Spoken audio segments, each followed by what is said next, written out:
I'm assuming that the answer is still yes. The answer is still yes.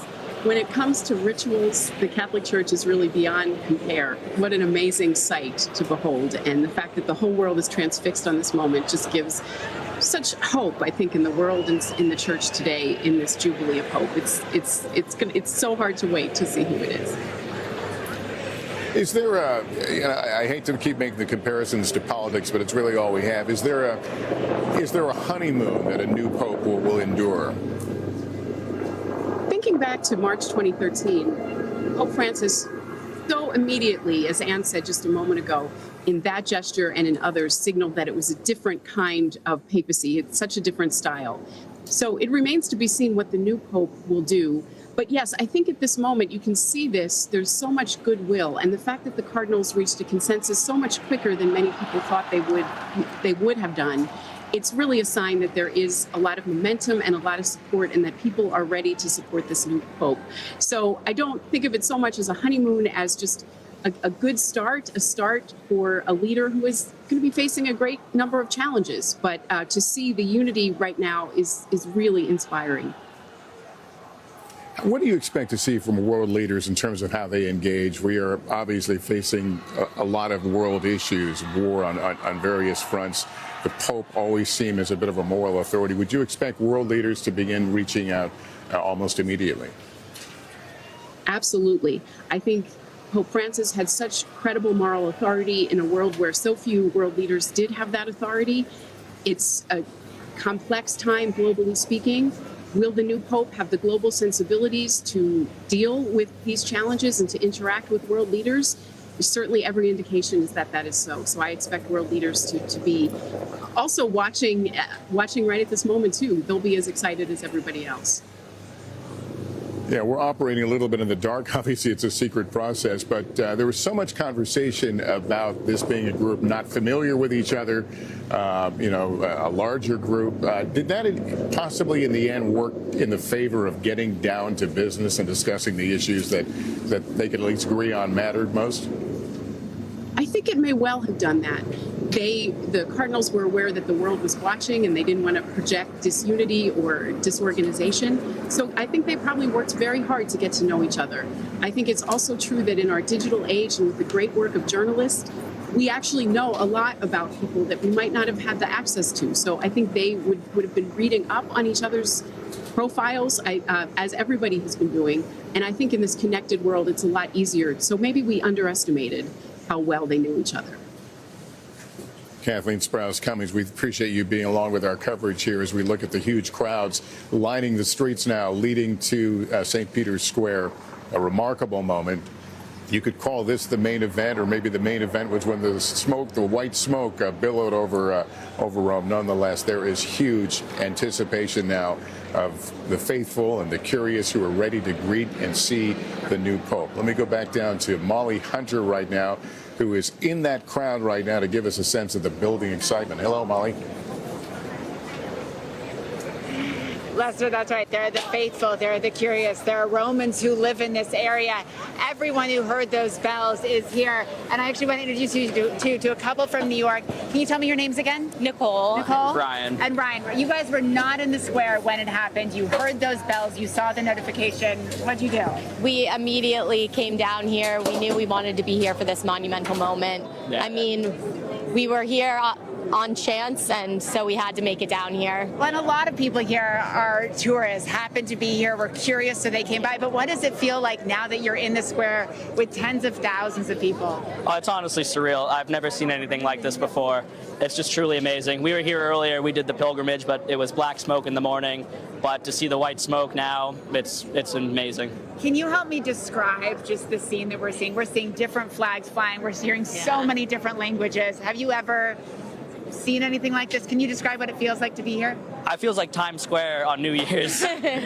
But the amount of people that come from all sorts of different countries to just see this amazing moment, it's truly surreal. You see all the flags. It's a really beautiful moment. Yeah. So you guys are going to stay now that you're in the square. Yes, you're going to stay to see who the next Pope is. Yes. Do you have any kind of feelings about what direction you're hoping it's going to go, or now that you're here?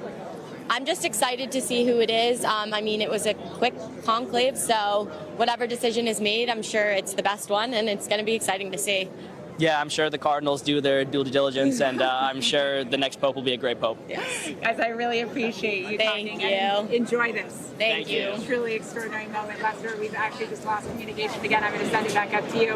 But we will go deeper in the crowd to find some more people to bring their viewpoints to you. All right, sounds good. I want to go back to Joe Donnelly, former U.S. ambassador to the Holy See. Ambassador, we were speaking a moment about, in terms of a honeymoon and what a new pope can accomplish in a short time. Is there pressure to tick off certain things on the list right out of the gate? Well, I don't think they have to tick off certain things because there's so much of a wave of goodwill right now. And this pope will be the universal moral leader. You can't think of anybody else that will have the universal moral power that the new pope will have. And so they have incredible goodwill, and they do have a honeymoon and some time to do all of these things. And so they can make an incredible difference immediately. Ambassador, just getting word that this election was on the fourth ballot. That the new pope again was selected on the fourth ballot. Does that surprise you?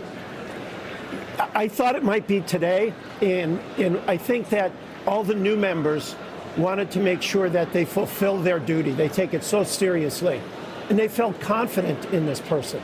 It was a confidence earned very quickly.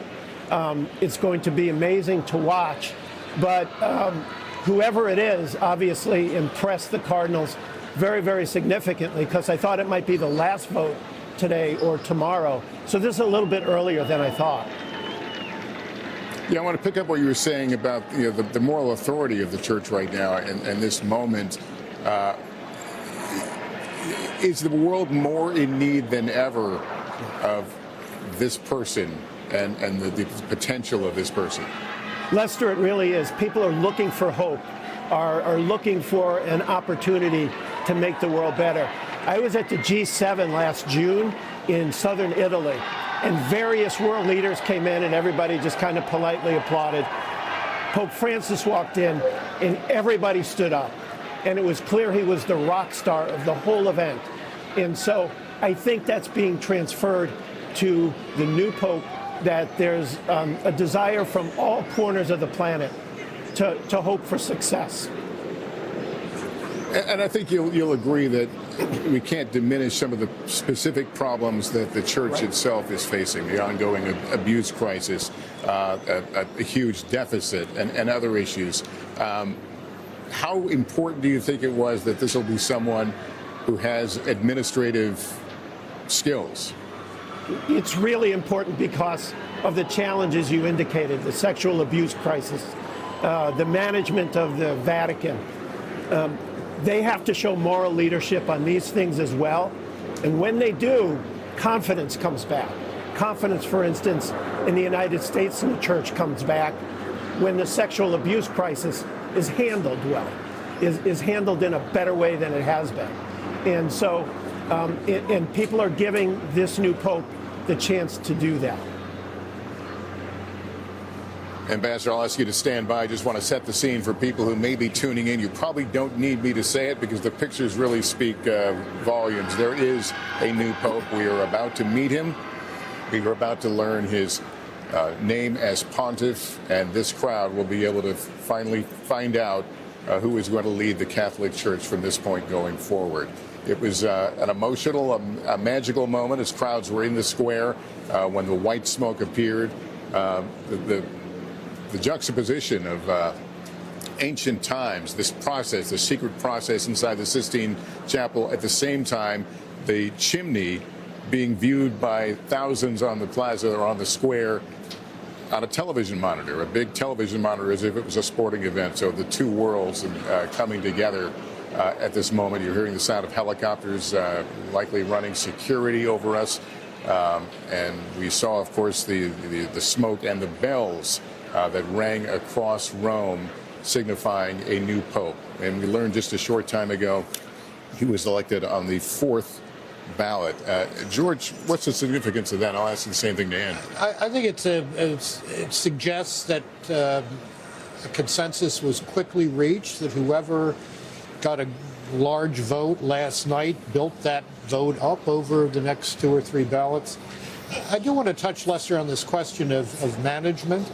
It's not simply a question of the Pope being a good manager himself, although that really helps. He has to know how to pick people. He has to know how to choose men and women of competence and probity in running a very complex bureaucracy here and in fixing this financial problem. That does not require finding clerics necessarily. Might require finding a lot of good lay people who know how to manage money and who know how to be stewards of money in an open and transparent way. And one of the things that half the population will be watching for, Lester, is does this Pope continue the efforts of Pope Francis to make women leaders in the Curia? He has done that. He has faced some resistance from it.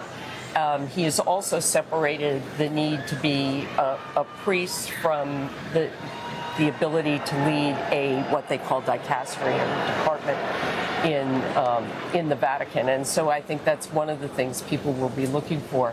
But I just wanted to follow up on something that Ambassador Donnelly said about the world situation and how much people are looking for someone with moral authority to step in.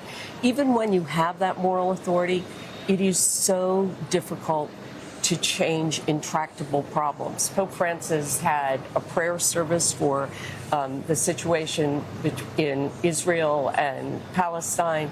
This was back early in his papacy. He tried to mediate, offered the Vatican as a place where they could mediate the Ukraine-Russia war. He called the Catholic Church in Gaza every night since October 7th to try to give them comfort. He had the families of the Israeli hostages in particular. I remember I met Rachel Goldberg and John Poland when they came here to meet him. He did all these things and still the violence raged on. It was incredibly frustrating. You look at these pictures right now and all these flags, it reminds you of obviously the global nature of the church, but it also reminds the church's growth, or in some cases lack of growth, falls regionally, and that continues to be an issue. Interesting to me, Lester, that so many of these flags are European, and that's the least center of growth in the church today. Well, there's an American flag. There's an American flag. There's a flag of South Africa. Sub-Saharan Africa is the growth center of the Catholic Church throughout the world today, and will be the demographic center. You think we're going to see that reflected when the new Pope appears in a moment? Well, perhaps, but even more to the point, we're going to see it reflected in the future. This is a church that is becoming truly global and truly universal, and that's reflected in this crowd. I'm also thinking about the fact that the colonnade, these two arms that surround the square, were not part of the original design of St. Peter's, and how perfect they are as they suggest a kind of embrace of the entire world. It's been roughly 55 minutes or so since the white smoke appeared, and we're still waiting for the new Pope. It is 1 p.m. on the East Coast, 7 p.m. here in Rome. And just under an hour ago, we learned that a new Pope has been elected to lead the Catholic Church. We are still waiting to learn the identity of the Pope. In any moment now, we expect him to be announced on the loggia or balcony of St. Peter's Basilica. Just behind where we are right now, thousands have quickly assembled in St. Peter's Square, waiting for the introduction of the Pope. And we should know many of those people had been there all day. Others looked at their watches and said, oh, maybe it could happen within this window, and they've made their way. And someone that has been telling their stories and sharing the excitement is our Molly Hunter. Molly, take it away for a few. Lester, I want to introduce you to 3 University of Indiana Wilmington students. Can you give me your names, guys? I'm Will. Kevin. Stephen. So you guys are studying abroad in Rome. You've chosen an extraordinary semester, clearly, to be here in Rome. You're also Catholic.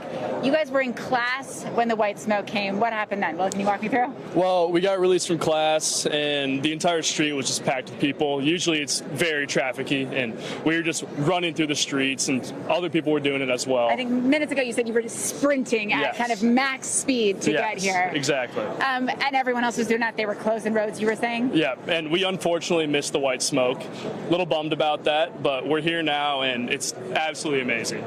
Give me a sense of the crowd right now. I mean, it's packed. It took us about 10 to 15 minutes to get to the spot that we're at right now. I mean, running from where we were, the traffic, Rome is normally packed, and everything else Who's is out unbelievable. here? Give me a sense for our audience. We're seeing flags. We're hearing all different People from everywhere. Everyone from everywhere, and it's all Catholics, and we're very excited to see the Pope come out. Yeah, it's pretty all Catholics, and I think a lot of tourists who happen to be here. Oh, yeah, who are definitely. curious, who came on down. What does it feel like for you to be here as a Catholic? Well, this doesn't happen that often. I think the last Pope was elected like 13 years ago. So to be here during this time, we're also leaving tomorrow and Saturday. So we're lucky the Cardinals didn't take too long, and it's a pretty cool experience. What extraordinary timing. And you guys are going to stay, obviously. Oh, yeah. Absolutely. Pretty soon. It's been about 55, 56 minutes. Do you guys have the rest of your class also here? Everyone was feeling pretty excited? A lot of kids came, yeah. A lot of kids from class came. Yeah, you can see when we got released, it was 4 or 5 other classes got released. Everyone was sprinting, so. Can you imagine another event that would bring this kind of diverse population here together? I mean, looking around, they're young, old. Absolutely not. Absolutely not. No. Once in a lifetime experience. You're pretty young though. What, 21? I don't know if it's necessarily once in a lifetime, but maybe once in a lifetime for you to be here in Rome. Studying in Rome. Studying in Rome down the street from this happening. Well, guys, enjoy this moment. I'm not going to keep you. I want to make sure you guys get good front seat views, but I really appreciate you taking the time. Yeah, thank you. Lester, I'm going to send it back up to you. Once again, we've lost comms down here. There are a lot of people down here. Yeah, Molly, if you can still hear me, I'm curious what the crowd was able to see. I know there were some monitors there. Could they actually see the smoke coming out of the chimney? I'm just now being told you can't hear me, so forget everything I just said. We'll get back to it. Joining us now is NBC News analyst Father John Burdenek. Father Burdenek, thank you so much for coming on. How are you feeling about your church right about now? Well, I'm kind of feeling exactly the way these people are looking, the ones we're watching, filled with a lot of joy and a lot of hope. It never gets old. I was in Rome. I'm not in Rome right now, but I was in Rome for the last 2 elections of the Pope. And I remember doing that sprint through the streets to join the crowd, to be there. There's really a sense of, there's a sense of drama, but there's also a deep sense of hope and faith. And if you think about it, it's exciting to be there, and you can be there as a historic moment. But what's bringing all those people together? It's their faith and their hope. This happens to be a Jubilee year for the Catholic Church, and the theme of the year is hope. And we've had, I think this is the 267th Pope who will be coming out on the balcony. And so it's a sense of continuity through time, through 2,000 years, that God has been faithfully watching over his church, will continue to provide shepherds for his church. And that's part of the joy as well, that we're part of this story that reaches all the way back to the times of Christ. There we see, I think that's Cardinal O'Malley, right? The non-elector we saw briefly. I think it is, Yeah, but that sense of hope. Okay, well, God is still with us. We have a great mission still to engage in, and guided by a shepherd. So that's part of the joy too. It's the excitement of the moment, but also this sense of coming together. Through part of history, part of this story of the Catholic faith. So that's kind of what I'm feeling. I'm feeling myself exactly what we're seeing. All those different people feeling, and it's also amazing to think. So many different backgrounds coming together for this together at the same time. Father Burdenek, as we wait to greet the new Pope, it's hard not to look back at Pope Francis and his immediate demonstrations of humility. What would you expect? What would you hope would be the initial gestures of this new Pope as he greets the crowd? Yeah, and there's Cardinal Wuerl, I think former from Washington, D.C. But I think what I hope for is that the Pope comes out, the new Pope comes out, and is completely himself. That's what Pope Francis was. He just presented himself. That's what Pope John Paul II was as well. You remember he had his famous phrase. He said, "Open wide the doors to Christ. Do not be afraid. Do not be afraid." He said, "I'm a pope who comes from a far country, and if I make mistakes in Italian, you'll correct me." So he was very much himself, and I hope that the Pope, as the shepherd, the spiritual father, comes out and is completely free to be himself, confident in God's work in him, and glad to be there with his flock. A lot of these people are not from Rome that we're seeing, but a lot of them are Romans. We can't forget that the Pope is also the Bishop of Rome. So his local flock is also, he's going to be greeting them as well. So I just kind of hope we get a glimpse of the Pope's personality. Each Pope is a real man with a real personality, unique one. And so I kind of hoping that we get a glimpse of that through the way that he interacts with the crowd at this moment. Of course, it is such a big job. He's right now in the room of tears, so there might be a lot of emotion which might, impede him from really opening up. But we'll see. Yeah, I want to ask you, what do you suspect?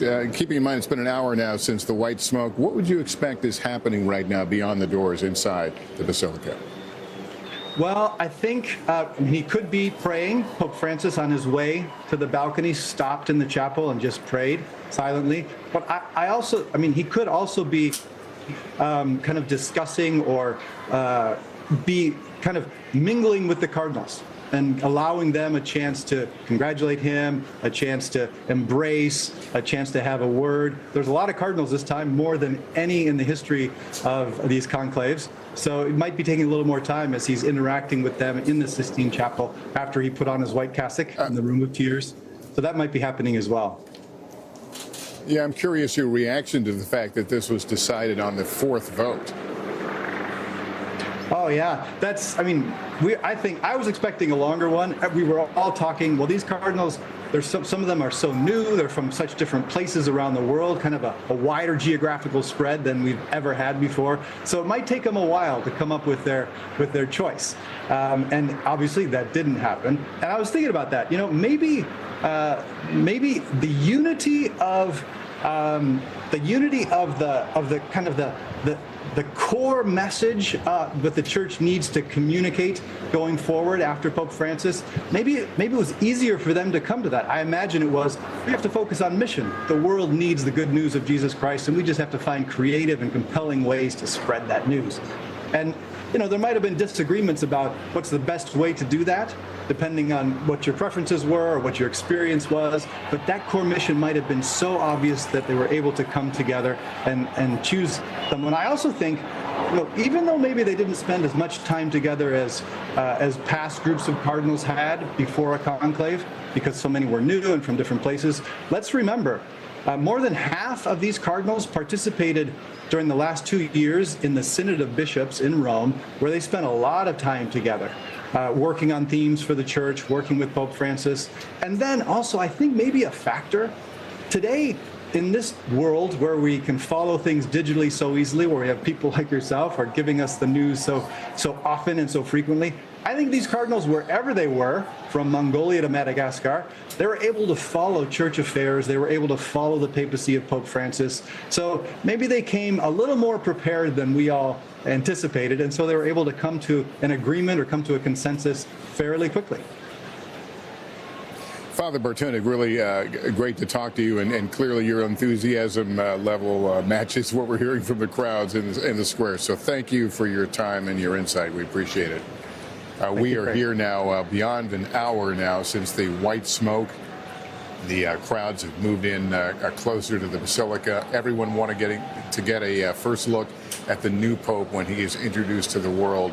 That could occur any time, and we're basing that any time looking at some of the past conclaves and how they ended and the time from white smoke until the first appearance. And it roughly runs average, I would say, an hour 15, hour 20. So we're certainly in the window here, and that we could see the new Pope shortly. You see the flags, and we've been talking about the global nature, obviously, of the Catholic Church. 1.4 billion people, and many, as we've said before, were in town or happened to be in town. Others made the trip. They wanted to be a part of this process. Imagine just landing here in Rome, and your first stop is St. Peter's Square, and oh, by the way, the white smoke appears over the Sistine Chapel. That's a trip to remember. But look at this picture. These are people who want to be together. They didn't want to sit in their hotel rooms and watch this. They wanted to come to the square. They wanted to be with people from all different nations and celebrate this historic moment in the history of the Catholic Church. I'm sure many of them are Catholic, some are not, but it is a great moment to be together, to be part of a community. Well, I've shared on the air here in the last couple of days, and you've covered previous conclaves as well. This is the moment that I remember. It's seared in my memory. It's whatever your faith or whatever you think about this church, that this moment is so substantial, and it's in the pomp and the pageantry and the spiritual significance and the drama. All those things surround this moment, and to watch the crowds, team to the streets of Rome, making their way here for a front row seat, is really pretty awesome. It's striking to me how many young people we see in that crowd today. Now, this is a great university city. There are lots of American universities that have Rome campuses, but the notion that the church, religious faith, are just not of interest to huge numbers of young people. There we go. Okay, there's movement beyond the door here.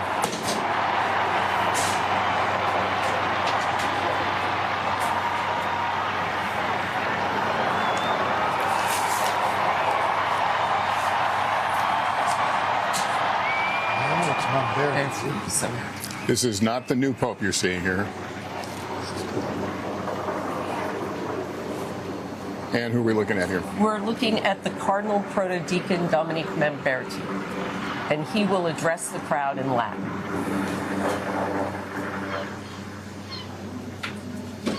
Annuncio vobis gaudium magnum.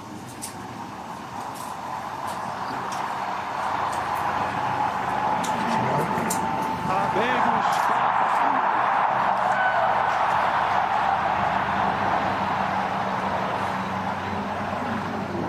eminentissimum, ac reverendissimum Dominum, Dominum Robertum Franciscum, Sancte Romane Ecclesiae Cardinalem Prevost. Qui sibi nomen imposuit Leonem decimum quartum.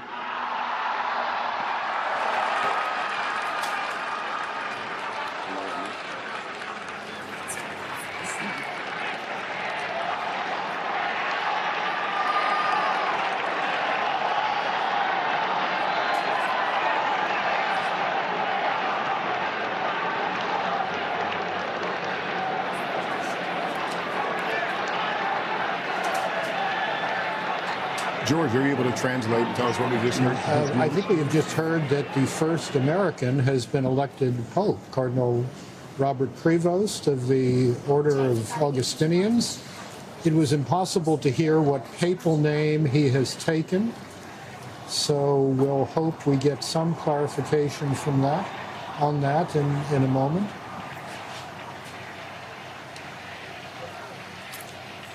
History playing out in ways that we didn't expect. Not at all. This is something that most Vatican watchers, if it does turn out to be Robert Prevost, said would never happen because he's an American. But he is the least American of all the American cardinals, if you will. He spent most of his career in Peru and in Rome. He's a son of Chicago. He's an Augustinian, he's of the Augustinian order. Is that Pizzaballa? Yes, Cardinal Pizzaballa with the beard there. But he has been, he ran for Pope Francis the dicastery of bishops. So, all right, we can report that it is Prevost, Robert Francis Prevost, an American bishop. is the new pope. And that's a first. As we heard, he was born in Chicago, naturalized citizen of Peru after decades of working there. An American cardinal is a conversation we didn't have a lot in these days leading up to this moment. Cardinal Prevost was on, I think, a lot of people's lists as a possible compromise candidate, Lester, someone later in the process. It's very striking that he has been elected so quickly, and it sure would be nice to know what name he took. I don't know if it was said and we couldn't hear it. I think it was said and we couldn't hear it. All right, we'll get a clarification on that in a moment. But George, you had talked about there was some skepticism about him because he was an American, but you note that, as Ann said, he has spent a tremendous amount of time in Peru. He's got international experience here in Rome. He was the head of his order in the United States. And I think this is a quite striking election that it settled on him as quickly as this. What expectations, additional expectations could be placed on him as an American? I think this is one of these situations where a man was regarded, for example, by Latin Americans as virtually one of them. Cardinal Sean O'Malley, who was reported to be a candidate the last time, is another example of that. So this is not quite the same as other American cardinals. This is a man with a real international profile who was obviously well known among the electorate, or well known enough to achieve a very rapid victory and election as the 266th successor to St. Peter. And we are trying to learn the name and make sure we get it correct. The name being taken by Provost.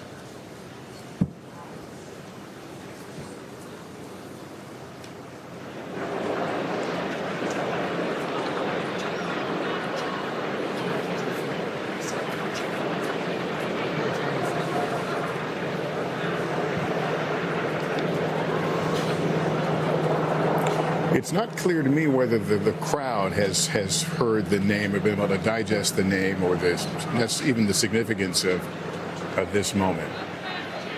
I think, George, what role in leading the dicastery of bishops do you think played in his selection? I think it made him well known, perhaps more well known than other candidates across the electorate.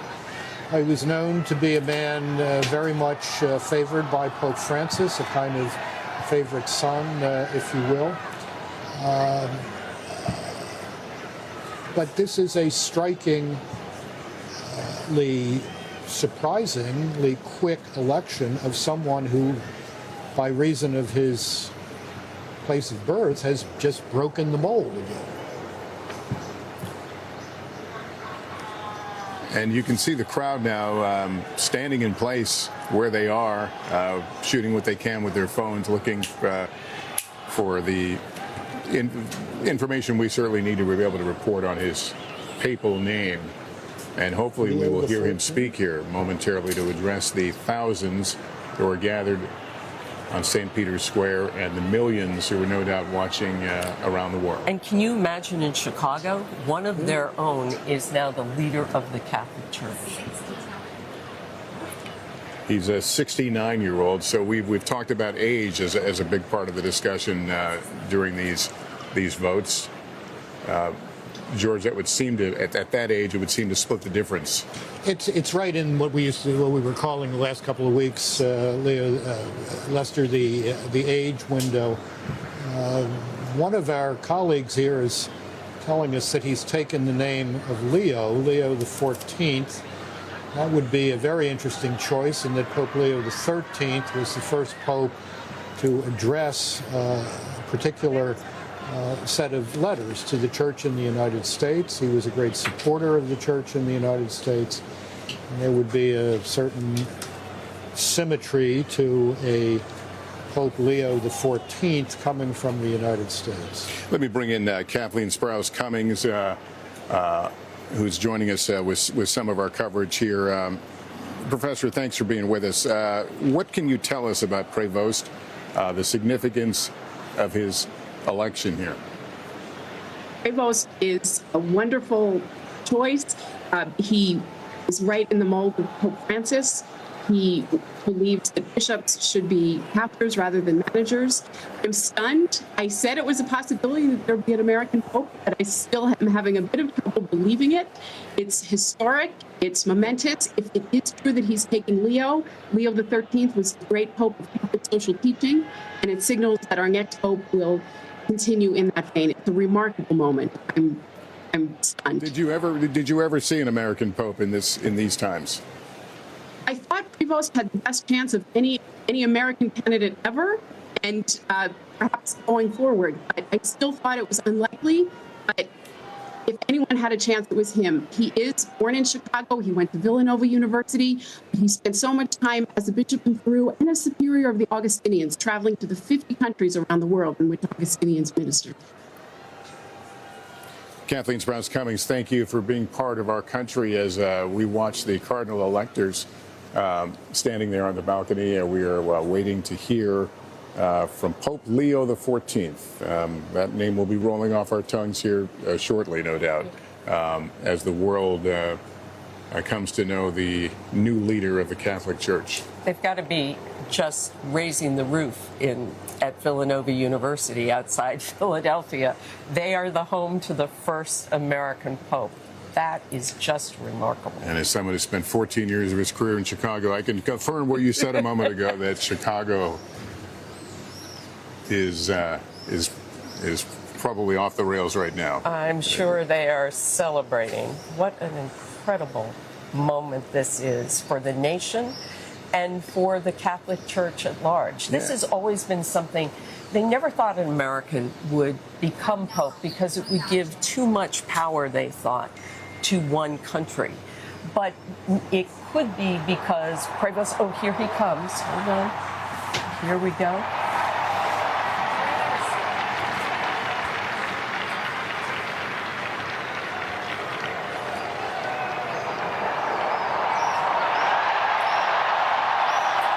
And there he is, Pope Leo, the new leader of the Catholic faith,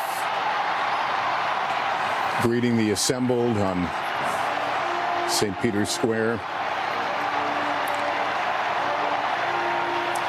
Officially Leo the 14th, the name he has taken.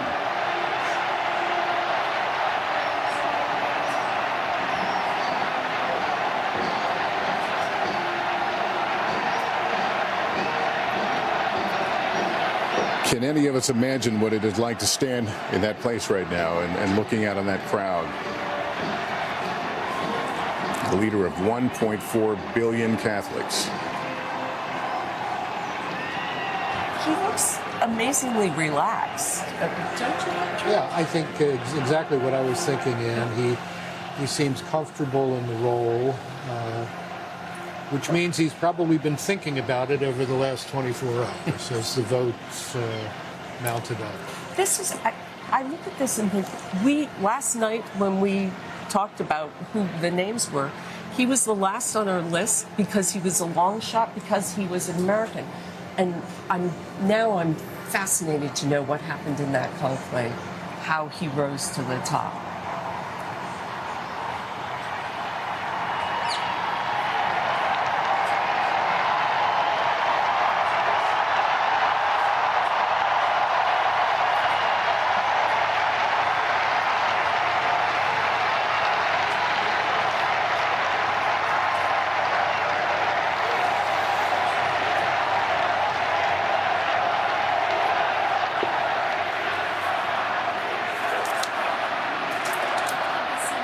Let me bring in Christopher White now, and NBC News Vatican analyst. Christopher, what can you tell us about Pope Leo the 14th? Well, he's an American, and that in itself is something that is shocking many people who never thought this would, be possible. The general thinking has long been that America has too much power in the world and should never have the papacy. But I think someone like Prevost, who has spent a third of his life in Peru and a third in Italy, isn't typically thought of as an American by his brother cardinals. They think of him as someone who knows the Vatican, he knows the world. And I think that's probably what gave him a lot of support in this conclave, because he's spent so much time outside of the United States and around the world. He's someone I know personally. He's someone who's deeply thoughtful, asks intelligent questions, but I think very much, comfortable in who he is. And I think he's a real intellect, but he La pace sia con tutti voi. Peace to everyone. Fratelli, sorelle carissimi, questo è il primo saluto del Cristo risorto, il buon pastore che ha dato la vita per il gregge di Dio. Anch'io vorrei che questo saluto di pace entrasse nel vostro cuore, raggiungesse le vostre famiglie, a tutte le persone, ovunque siano, a tutti i popoli, a tutta la terra. La pace sia con voi.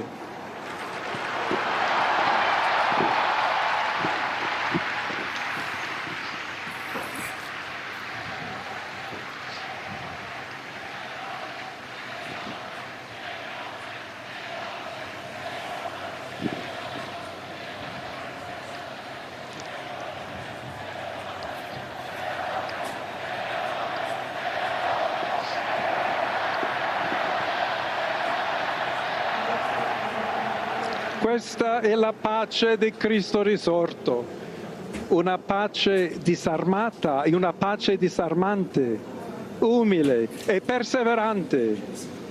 Proviene da Dio, Dio che ci ama a tutti incondizionalmente. Ancora conserviamo nei nostri orecchi quella voce debole ma sempre coraggiosa di Papa Francesco che benediva Roma.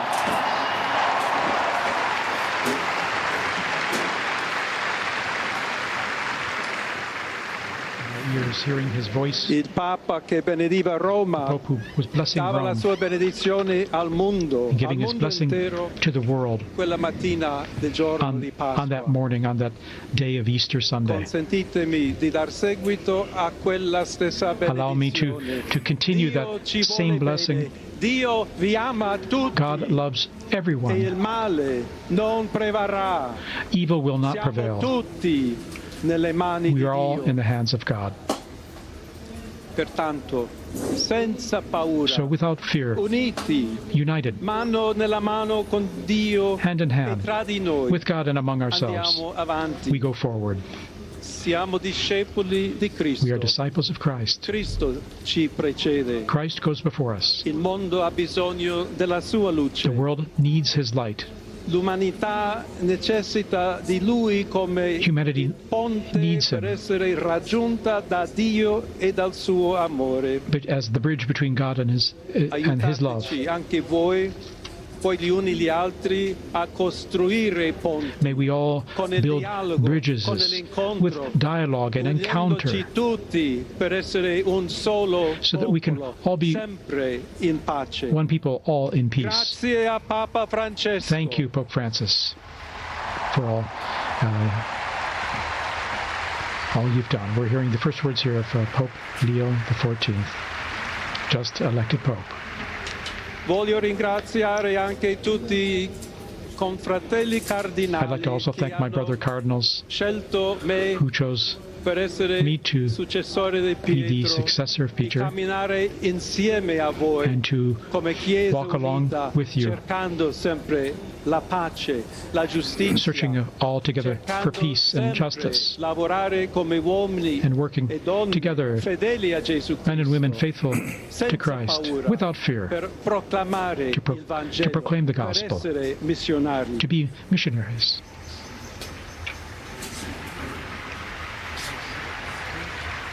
Leo, offering these initial words, which we're just translating on the fly here. Un figlio di Sant'Agostino. I'm a son of Saint Augustine, and I'm an Augustinian. Che ha detto, con voi sono cristiano e per voi vescovo. With you I am a Christian, and for you I am a bishop. So may we all walk together towards that, la quale Dio ci ha preparato. to the place that God has prepared for us. May we walk together, accompany each other. To the Church Di Roma, of Rome, un saluto speciale. a special greeting. As Bishop of Rome, of course, a special greeting. Dobbiamo cercare insieme come essere We've got una to chiesa missionaria. look at how we can together be a missionary church, Che costruisce I ponti, a church that builds bridges, sempre aperta a ricevere, come that is always open to receive everyone, just like in this square, to receive everyone, to welcome everyone, our charity, our dialogue and love. Se me permiten también una palabra, un saludo. And now, a greeting in Spanish. Please allow me here to... A todos aquellos, y en modo particular, a mi querida diócesis de Chiclayo en el Perú. So to all of you, but especially to the people of my diocese of Chiclayo in Peru, donde un pueblo fiel ha acompañado a su obispo, ha compartido su fe y ha dado tanto para where we had such faithful people accompanying the bishop, and we had such faithful people helping the bishop. Di Roma, d'Italia, di tutto il mondo. To all of you, the people of Rome and of Italy, una chiesa che cammina, una chiesa che we need to be a synodal church, a church that's a pilgrim, that shows charity always, and especially is charitable to those who are suffering. Oggi, today, il giorno della supplica alla Madonna di Pompei. Today is the day of praying to the Madonna of Pompeii. Vuole sempre camminare con noi, stare vicino. Our Blessed Mother Mary always wants to be close to us. Il suo amore. She always wants to intercede for us through her love. Preghiamo insieme. So per questa nuova missione, let us pray together for this new mission, for all of the church, for peace in the world, questa grazia speciale, that she will help us give us a special grace, our Mother. Ave Maria, piena di grazia. Hail Mary, full of grace, the Lord is with you. Tu sei benedetta fra le donne, you are blessed among women, il frutto del and tuo blessed is the fruit of your womb, Jesus. Santa Maria, Holy Mary, Mother of God, prega per noi peccatori, pray for us sinners, adesso e nell'ora now and at the hour of our death. Amen. Pope Leo XIV there. Pope Leo XIV, very interesting. A few themes coming out already there from his first piece, talking about peace. Indeed, saying a greeting of peace. May my greeting of peace enter into your hearts and reach your families. All people, wherever you are, all peoples of the entire planet. Right. May peace be with you. God's peace be with you, he said. And here we see him in after having given that opening and beautiful words. Continuing also the message of Pope Francis, where he even said in Spanish and Italian, tutti, tutti, Il Santo Padre Leone, a tutti I fedeli presenti e a quelli che ricevono la sua benedizione in the square and all receiving or hearing this through new technology, online, everywhere, offers his the plenary indulgence. Preghiamo Dio Onnipotente perché conservi a lungo il Papa a guida della Chiesa e conceda pace e unità alla Chiesa in tutto il mondo.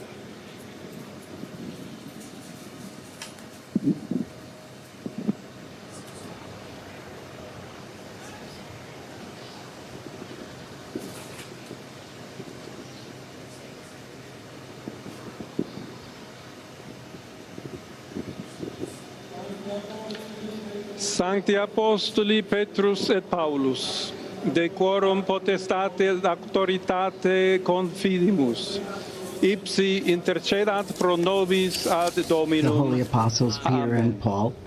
Precibus et meritis Beate Mariae Semper Virginis. And we Beati also pray Michaelis to the Blessed Mary, Beate Ioannis Baptiste, et to Sanctorum Apostolorum Saint Petri et John. Pauli et Omnium Sanctorum. Misereatur vestri omnipotens Deus, et dimissis omnibus peccatis vestris, perducat vos Iesus Christus ad vitam aeternam.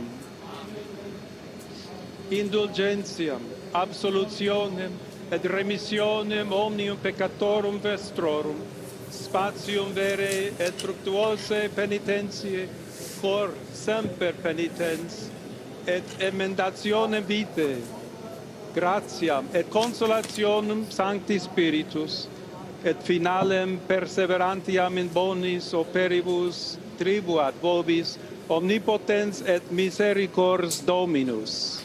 Amen.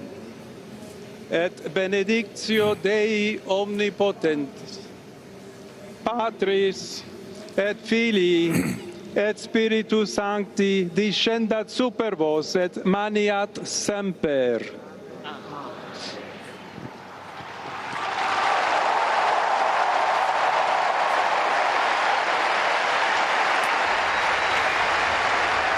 And we just heard the blessing there, received the blessing there of Pope Leo XIV, and to the world, to the city, this most solemn blessing to all of us and all of you visiting and watching out there. What is interesting, he is smiling, and I found very touching the fact that he made reference to his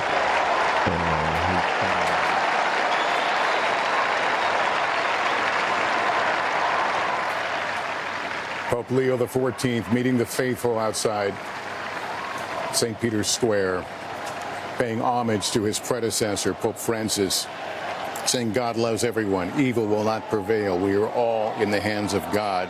Hand in hand we go forward, he says. He thanks Pope Francis. He thanks his brother cardinals, he says, who chose me.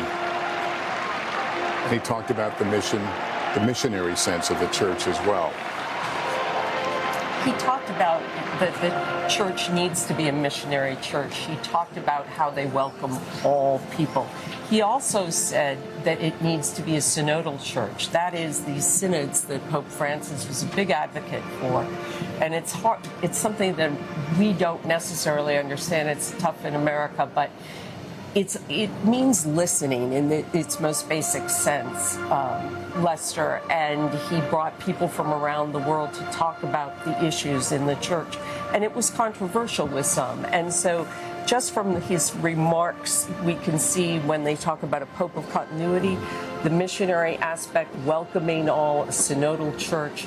He seems to be hitting themes that Francis hit. George, do you agree? He's hitting themes that Francis hit, but let's remember that it was John Paul II who, in the early 1990s, announced that the grand strategy of the church in the 21st century was going to be what he called the new evangelization. Everyone a missionary, everywhere mission territory.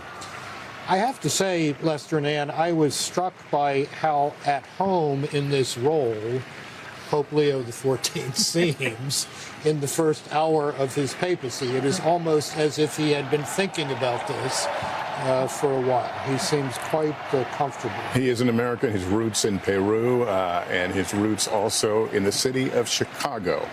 And, you know, that city is celebrating. The faithful in that city are celebrating tonight. Molly Hunter has been down in the crowd in the square today, measuring the reaction. And I think you've got a guest from Chicago, Molly. We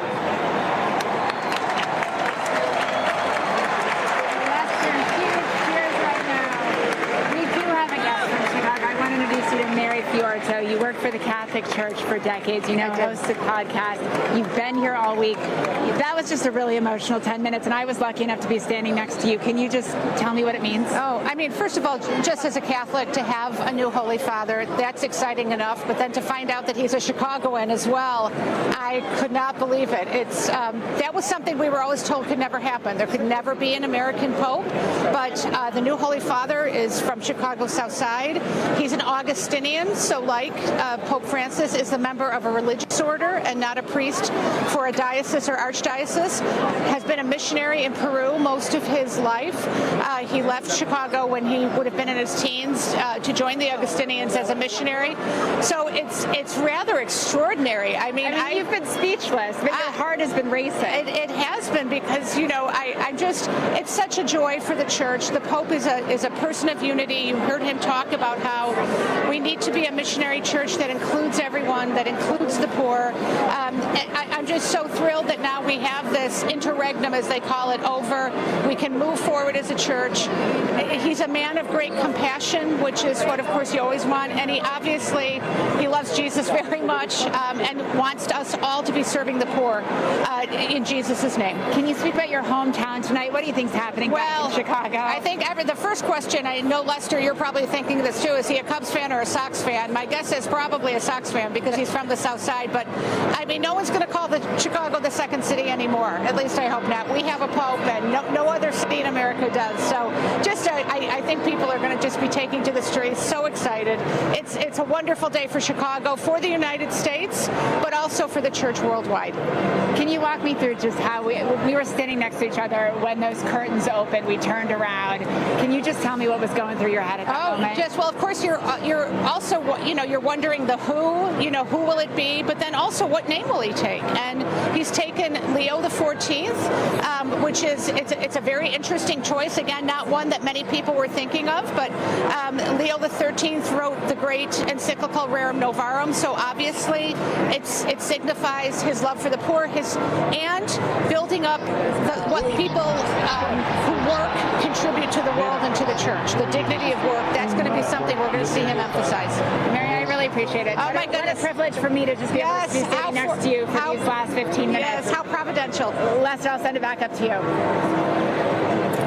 All right, Molly, thanks very much. The bell's tolling once again here above the Vatican as the new Pope, Pope Leo the 14th, concludes his remarks and leaves the balcony. That's the shot moments ago as he greeted the faithful. Thousands gathered here, millions, no doubt, watching across the world. And that picture just capturing so much of the excitement tonight. We, as we've been speaking, we've received a posting, a truth post from Donald Trump, President Trump, saying, "Congratulations to Cardinal Robert Francis Prevost, who was just named Pope. It is such an honor to realize that he is the first American Pope. What excitement and what a great honor for our country. I look forward to meeting Pope Leo the 14th. It will be a very meaningful moment." Again, that posted on the President's account at Truth Social. We also have some reaction from the Archbishop of Philadelphia, Nelson Perez, who knows now Pope Leo the 14th, and he said, "A wonderful, gentle, profound man of God, a great gift to the church and the world." I'm struck again by the name, Lester. Leo the 13th really invented the modern papacy. The papacy of moral witness, papacy of serious teaching about public issues. And it'll be fascinating to see if Pope Leo the 14th continues that tradition that was set in motion by Leo the 13th in the late 19th and early 20th centuries. I want to go back to someone who knows the new Pope. Christopher White is back with us. Christopher, what can you tell us about Pope Leo the 14th? Here in Rome, he came over here and to take over the office to advise the Pope on the appointment of bishops around the world. In fact, I'm standing next to Bishop Sean McKnight, who was the last archbishop that Pope Francis appointed in the United States, which Cardinal Prevost would have been heavily involved in that process.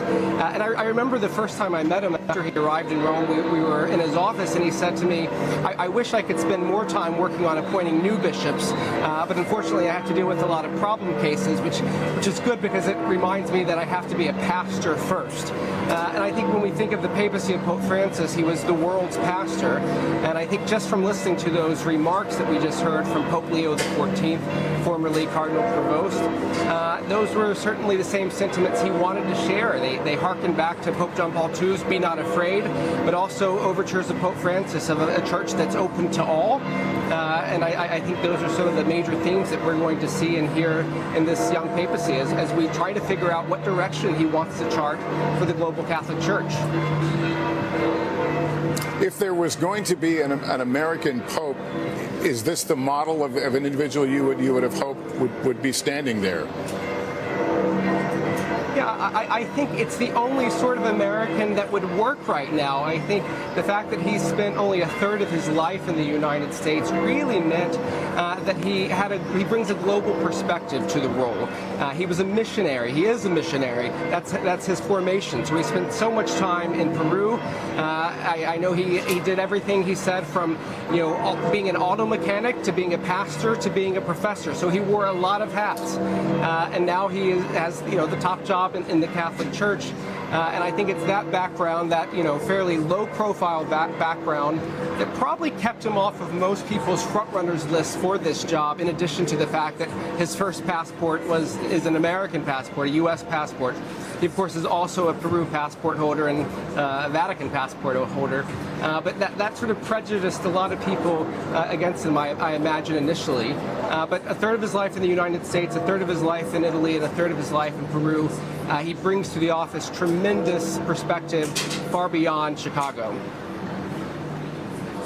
Christopher, thank you. I'll ask you to stand by. We're also joined by Archbishop Sean McKnight of Jefferson City, Missouri. Thank you for being with us. We had a chance to speak together last night. You talked about the qualities of the next pope, someone who could work in collaboration, I think were some of your words. Can you give us your first reaction to Pope Leo XIV?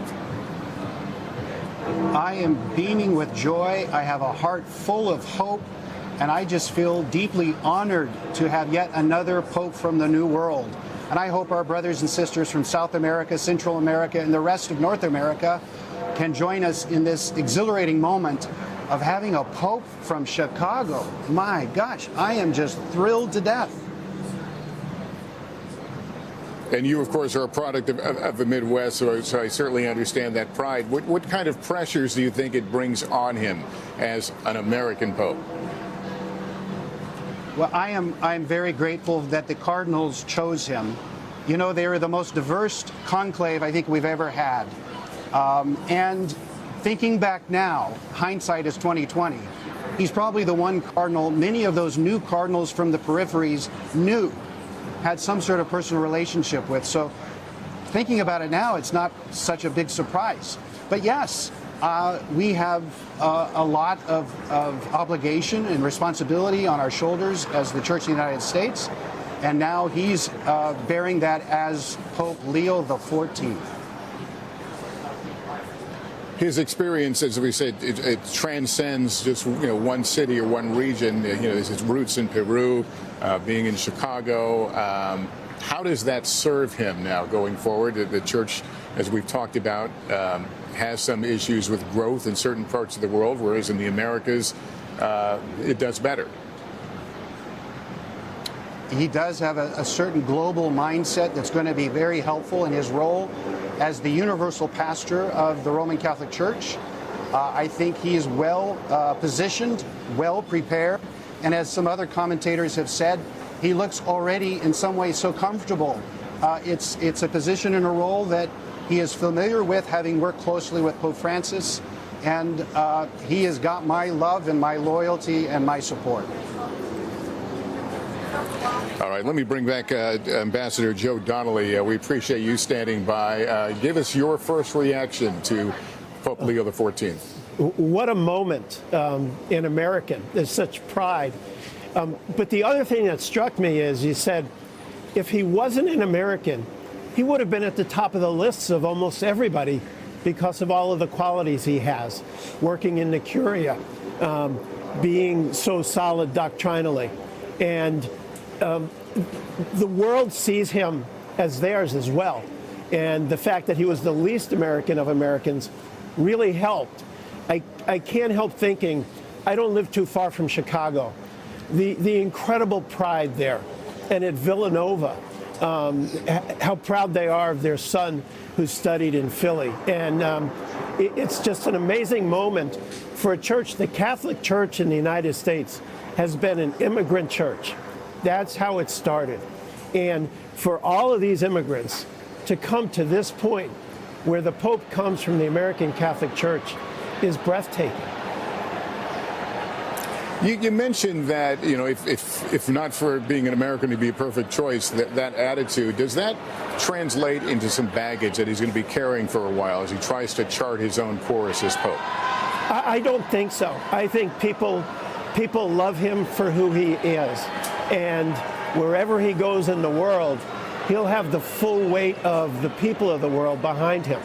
Obviously, in America, there's just an extraordinary burst of pride. But look at Peru, look at South America, the bishops all over the world who worked with him.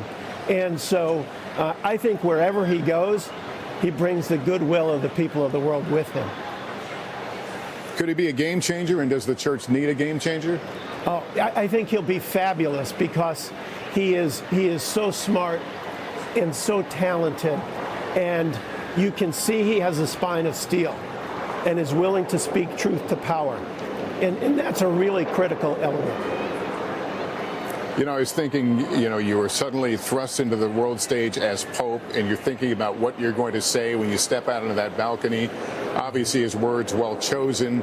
How did you think he did in that moment, that first face-to-face meeting with the faithful? I thought it was amazing, and the people were so welcoming. But he clearly said, look, evil is not going to win. We stand with the poor. We stand for every person who struggles around the world. He's following Francis in those traditions, but I think the choice of Leo XIV, one of the other things it signifies is he's going to be his own man, that, you know, he's making his own mold, and we just couldn't be more proud in the United States to have this happen.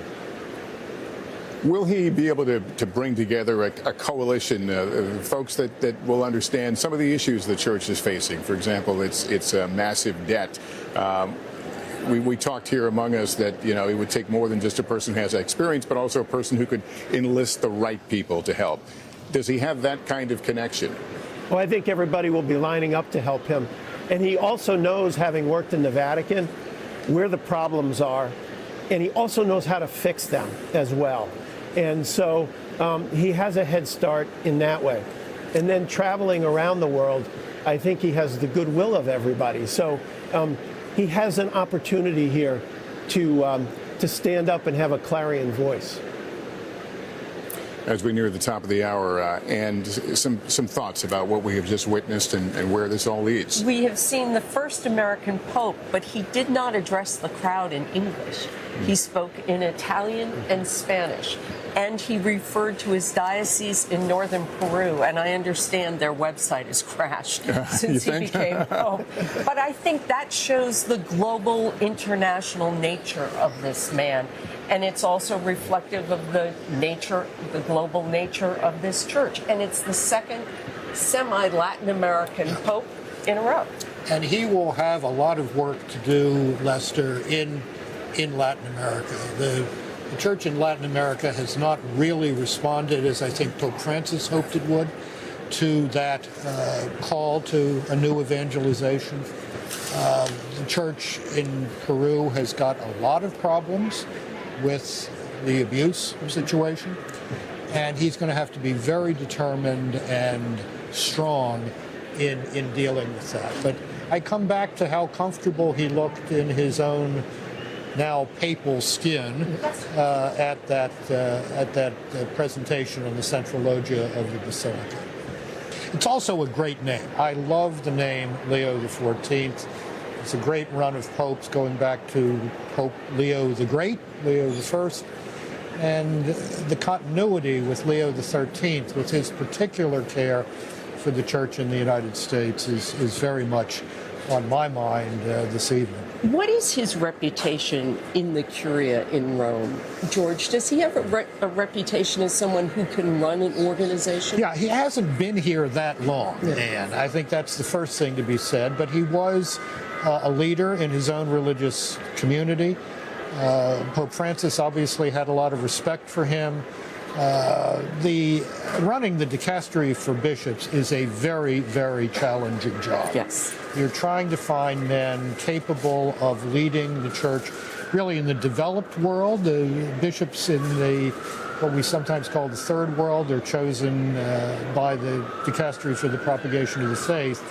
But I think Leo XIV fit well into this Roman situation in his few years here, and he certainly got, during these general congregation of bishops, a clear sense that his brother cardinals want a restoration of orderly process in the governance of the church, and they must get to grips with these financial problems, or there is going to be serious trouble down the line, and not so far down. Yeah. One of the issues that he dealt with as head of the bishops was Bishop Strickland in Tyler, Texas, and he helped remove him from that diocese. What does that tell us about Leo XIV? Well, I hope it tells us that he understands that there are points beyond which bishops cannot go and remain effective servants of their local churches. But that problem extends across the ideological spectrum. There are bishops in Germany today who flatly deny truths of Catholic faith. That's a problem he's going to have to deal with at the other end of the theological, ideological spectrum. Why do you think the electors coalesced around him so quickly? I have thought for the past 2 weeks, Lester, that there was a group of cardinals who were very interested in electing Robert Prevost the Pope. They obviously got themselves organized. I think we can probably assume that the assumed front runner, Cardinal Parolin, did not get a substantial vote, or at least did not build on it in the first two ballots. And the appeal of a man who had spent a great deal of time in Latin America, who knew the Roman scene, who had great language skills. He speaks completely fluent Italian, completely fluent Spanish. All of that, plus the desire to demonstrate the unity of the church by moving in a rapid but steady way to a decision, led us to this really quite striking moment tonight. I didn't get your thoughts on what he said and the words that he chose, his acknowledgement and tribute to his predecessor. I thought the remarks were really terrific, and the call for peace, that the church wants the world to be in a better situation than it is now, and that he identified this peace with the peace of Christ. That true peace involves a recognition of the humanity of the other, and religious faith can help us to see that. Now, he's got some very serious problems. He's got a persecuted church in Ukraine. He's got a persecuted church in Venezuela, Nicaragua, and Cuba. He's going to have to look at the relationship of the church to China, which I think is a very controversial matter right now. So there's a lot on his plate internationally. I want to bring in Marianne Ahern from our NBC station in Chicago, who has previously interviewed Pope Leo XIV during the last conclave in 2013. Marianne, it's great to have you on. You're a dear colleague and a friend. And before I ask you about your meeting, your interview with him prior, what's the word from Chicago tonight? What are you hearing? We are hearing that everyone is just beyond excited. They can't believe it. Neither could we. My photographer and I had run to the square to hear the news. When I heard Robert Francis, I said, oh my goodness, it must be him. It is the newsroom we hear has erupted. We really don't know him well, other than we know he's Chicago roots, and we're claiming him. I did meet him 12 years ago after the conclave, just briefly right outside here of the Augustinian house, and spoke to him for a few moments. He spoke very highly of Pope Francis. I know that he was once the Midwest head of the Augustinians and lived in the Beverly neighborhood on the south side there. And so I tried to reach out to the current head of the Midwest region just last week, and they were a tad nervous to speak ahead of time and said they would wait and see what happened. But they did give me this. I wrote it down. He is respected for his intelligence, good humor, and approachable. His stamina and his courage. He was a good friend of Francis. This was from Father Tony, who went to Villanova University with the now new Pope.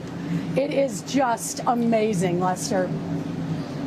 Yeah, Marianne, and we were talking earlier about how many Chicagoans we both run into who were here on vacation, or a few that had made the trip.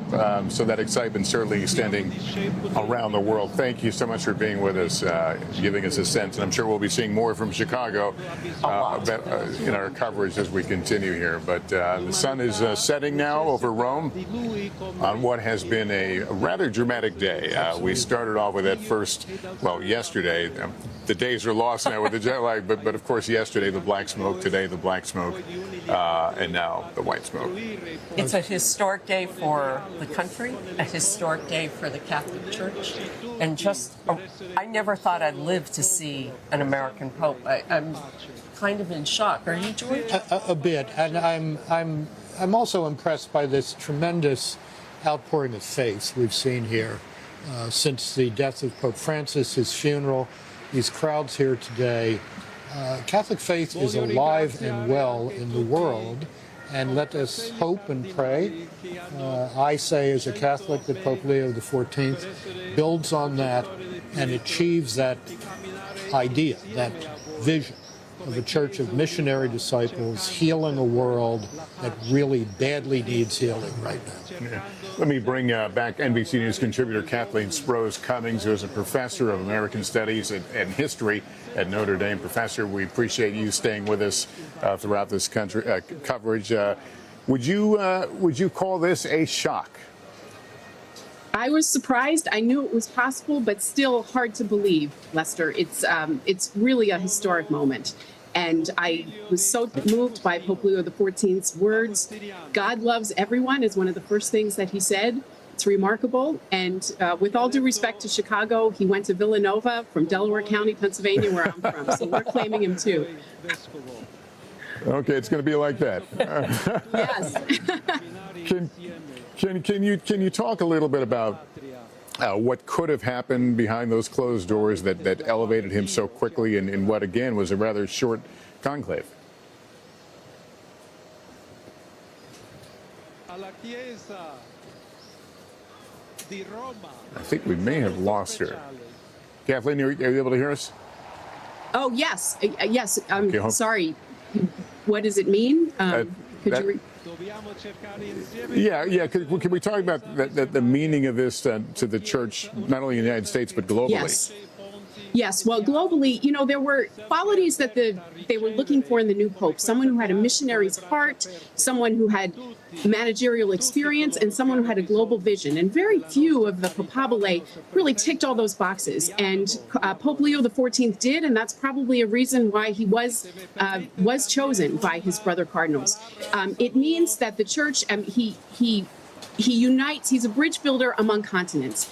He was born in the United States, missioned in South America, and worked for so long in Italy. So he unites the church in that respect and reminds us all that it is a universal church. And while U.S. Catholics are going to be celebrating in a particular way, it's also a reminder that we are part of a world church, a global church, and he embodies that in his mission and in his experience. So I think it really is just truly remarkable, and I have a lot of hope that he is the man the church needs as its leader. Yeah, the read I'm getting is that he is perhaps not the American Pope that people may have imagined for decades, that he is his own man and maybe harder to define than perhaps we're giving him credit. I think watching him and seeing the sense of calm he projected on that balcony, it reminds me of Pope Francis talking about how he felt an overwhelming sense of peace after his election, a peace that remained with him through his whole pontificate. And you get the sense that Pope Leo XIV feels that same peace and entrusts his heavy burden really to God as a man of faith. I believe that he is someone who brings a wealth of experience and someone who, yes, might not have been who we would think of as an American pope, although remember, very few people thought that was possible there could be an American pope. But he is a son of Chicago, a son of the United States, but has that world vision, that global vision that is so important. I also I note in his talk that he addressed all peoples everywhere. He's not just a leader of the world's 1.4 billion Catholics, but as he said, of people all over the planet. And that's a reminder that this is a moment of importance, not just for the Catholic Church, but for the world. Kathleen, we thank for you and others who are helping us kind of fill in and offer the full portrait of the man. I want to bring in Father Joseph Farrell, Vicar General of the Order of St. Augustine, who is from Philadelphia. We thank you for joining us. I understand you spent some time with the new Pope recently. That's right. That's right. He served as our prior general for 12 years. And during his time here in Rome now as cardinal, he comes over to our house every morning for morning prayer and to celebrate Mass together. And then would come back after work and have pranzo, have lunch with us. So we just had pranzo with him on Tuesday. And our prior general, Alejandro Moral Anton, offered a special blessing for him, invoking the Holy Spirit to be with him as he entered into the conclave. Well, let me ask you, I mean, what did he talk about the conclave and about, at least on the peripheral of the process? Yeah, he talked very little about the process of the conclave because it was still under the secret of the Congregation of Cardinals.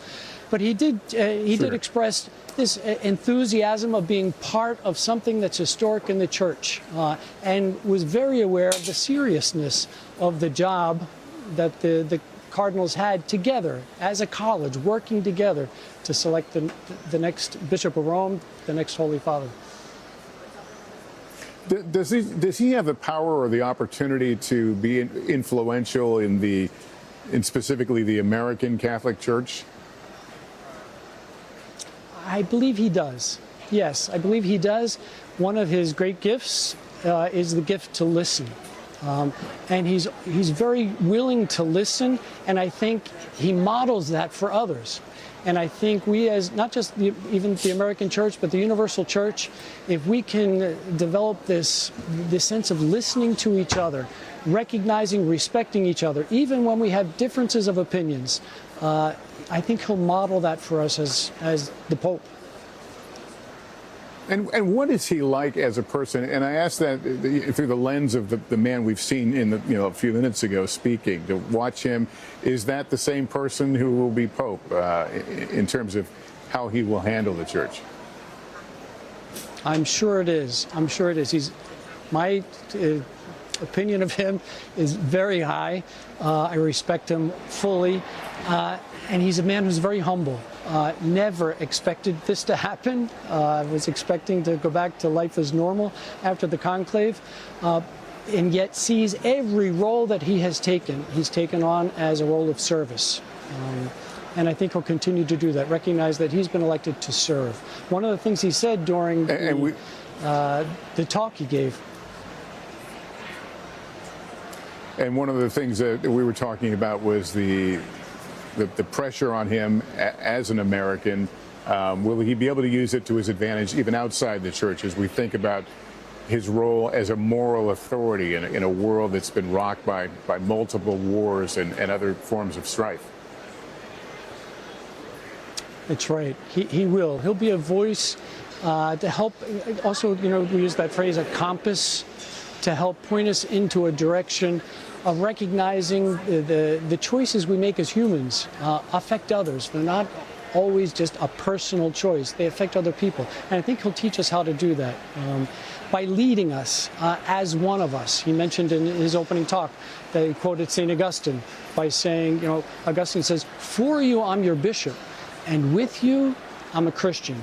I'm going to walk with you along that path." And I'm sure that Cardinal Prevost, and now Pope Leo XIV will continue to do that, recognizing his role as one who walks with us together. He mentioned also synodality, that sense of listening, of working with each other and walking with each other. Do you think that we will see him in the United States in the near future? Is that something that he would want to do, or that we should expect him to do? Yeah, I have no idea. I'm sorry. I know he's scheduled to be on the East Coast of the United States in August, the end of August. He was expected to be at a function with the Augustinians in Philadelphia, in the province of St. Thomas of Villanova. He comes from a province in Chicago. I don't know if he had any plans on going there or not, but I'm sure life has changed drastically and he has to relook at his calendar. I think that's an understatement. We thank you for being with us as we look at some of the pictures from earlier, people catching themselves in the jumbotron, as it were, or just caught up in the words. Meeting, most of them for the first time, the new Pope, Pope Leo XIV, the first American Pope. George? I've been watching some of these shots from the presentation of the new Pope on the central loggia of the Basilica, and beside him was Cardinal Parolin, who was reputed to be the front runner going into this. He looked relieved, it seems to me. He looked like a man who was glad that this had worked out in a different way. Now, this raises a very interesting set of questions for Pope Leo XIV. Does he keep the same team that was in place with Pope Francis? Does he renovate the team at the top level? This is going to be some very interesting personnel decisions to be watched over the next few months. Okay. And some of the shots, I don't know if this is earlier or... This is earlier. Yeah, this is earlier. Oh, this is live, okay. So this is pictures of the celebration, the honorum, still continuing at the foot of the Basilica. Let me bring in Molly Hunter right now, who has been down in the crowd, not only today, but the last couple of days, really measuring the level of excitement. Molly, what do you have? Yeah, Lester, the level of excitement and volume level down here really high. We actually just learned from the Vatican that 150,000 people packed this square and the surroundings as soon as that white smoke appeared. But I want to actually bring back, Lester, you may remember John and Irene and Father Brian from this morning. We met them this morning after the black smoke. We just spotted them again in the crowd. This was the couple that got married earlier this week in the Vatican.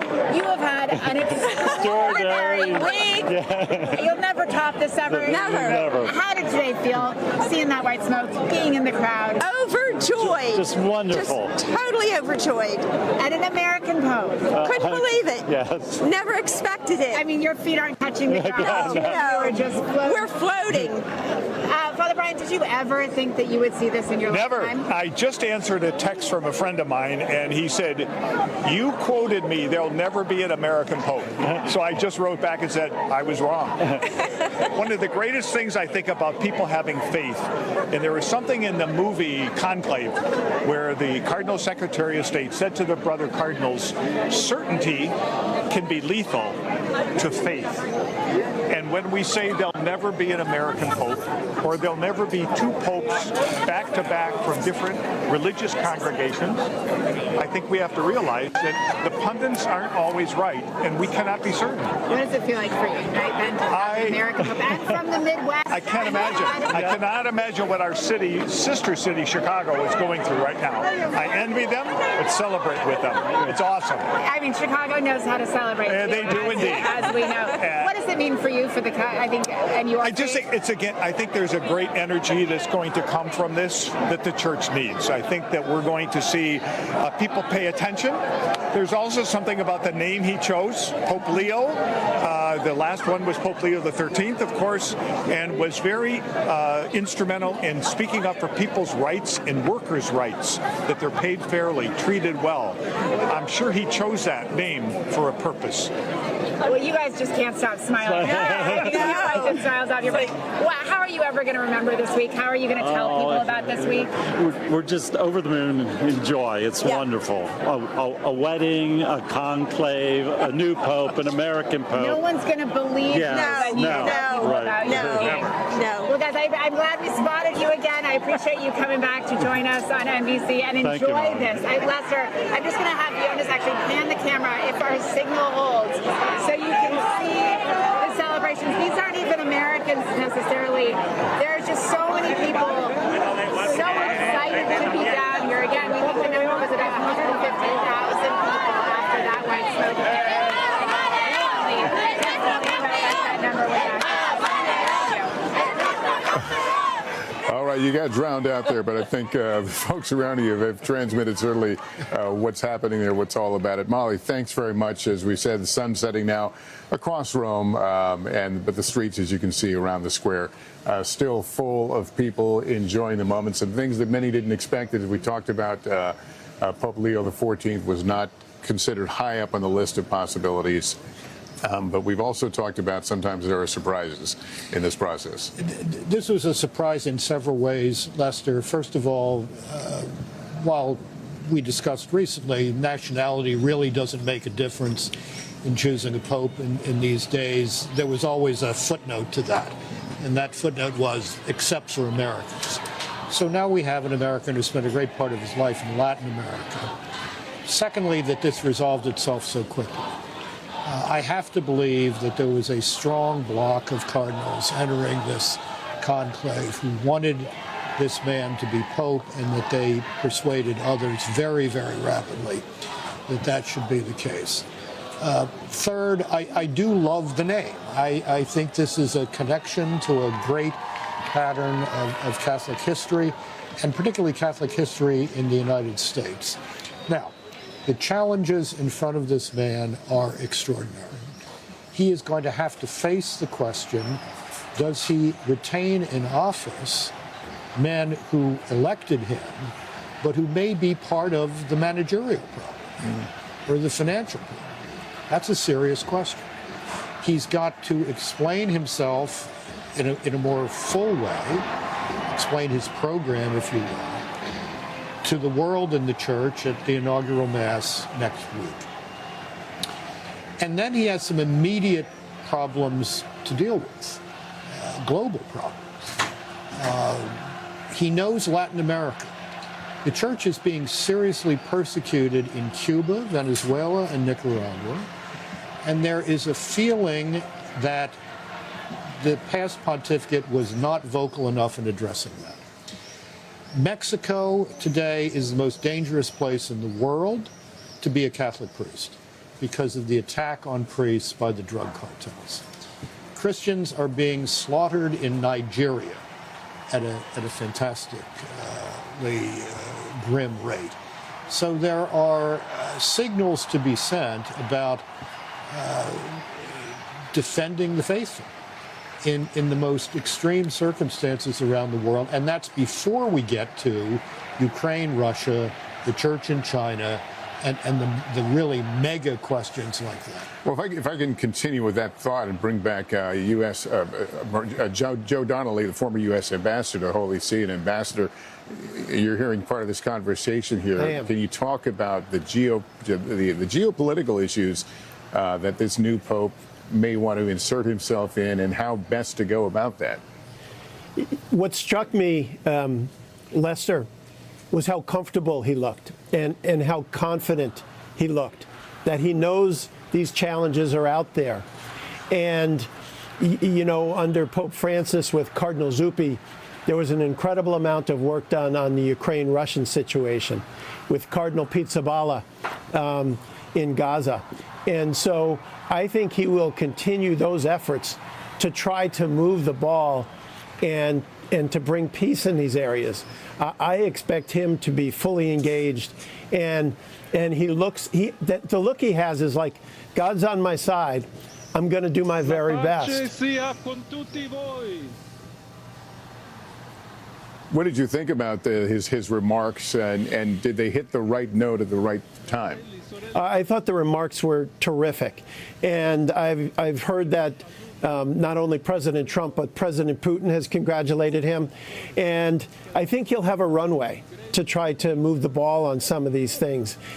Right now, you don't want to be, critical of him on the other side of him. And that gives him a window, I think, to try to get more things done. As George was mentioning, in South America, there's so many opportunities to try to have better outcomes than we have right now. For those who are looking for a successor to Pope Francis in terms of style and topics, will they be disappointed? Oh, I don't think they'll be disappointed at all, because the interesting thing is I think in part why he won and was so successful is that folks didn't perceive him as being from the liberal or the progressive. But he kind of, everybody has their hopes in him. And Francis loved him. They worked together extraordinarily well. And so I think he's set up for success. It's going to be an unbelievably hard job, but I think the whole team is with him, and those who loved Francis will love him. Those who loved John Paul will love him. Those who loved Benedict will love him, and they'll all be hoping for his success.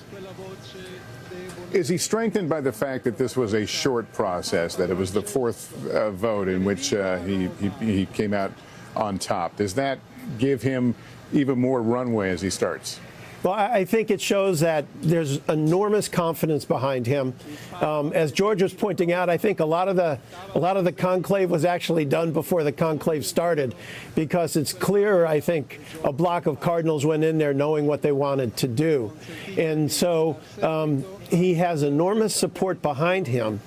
And I think, just like with the president, you have a first year, a first 100 days where you can really have enormous success. And I'm expecting him to have that. Well, the Catholic faith and the world getting used to Pope Leo XIV as the new Pope, addressing the faithful here who waited about an hour or so to meet him and to hear him and to see him. And now still celebrations on St. Peter's Square after the election of the first American Pope. And that by itself shocking some or surprising some. A man with deep roots, however, in South America and also Chicago, the many places that he has touched in his long career path. 69 years old. And this has been, we're hearing more and more about the things that he's going to have to tackle, including these geopolitical issues.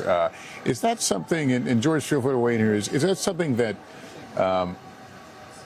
Pope Francis walked into gingerly, or how did he handle those things? I don't think so. I mean, I think he had mixed success on the world stage at trying to move the world to a more peaceful place. He and both Pope Benedict played a role in the détente period, or the détente, if you will, between Cuba and the U.S. And I went to Cuba with Pope Francis in 2015 before he came to the United States.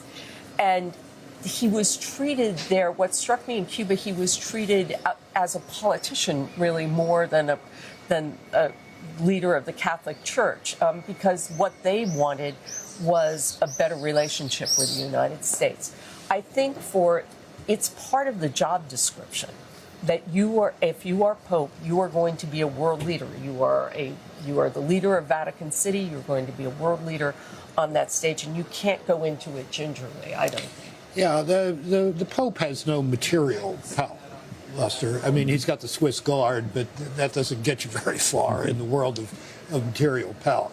He does have great moral power, and that moral power can have a real effect when it's stated clearly. And I think part of the criticism of, for example, the current Vatican-China policy, where the Holy See, led by Cardinal Parolin, has bent over backwards to be accommodating to the Chinese Communist Party, which has made it very clear that it intends to Chinify all religion to the point where religious images in Catholic churches in China are now replaced by portraits of Xi Jinping.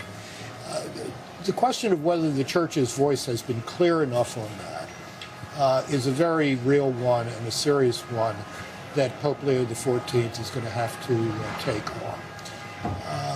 John Paul II was a pivotal figure in the collapse of European communism, not because he talked about politics or economics, but because he called people to live in the truth, to live according to their consciences. And if they did that, they would find tools of resistance that the bad guys who had all the material force just couldn't meet.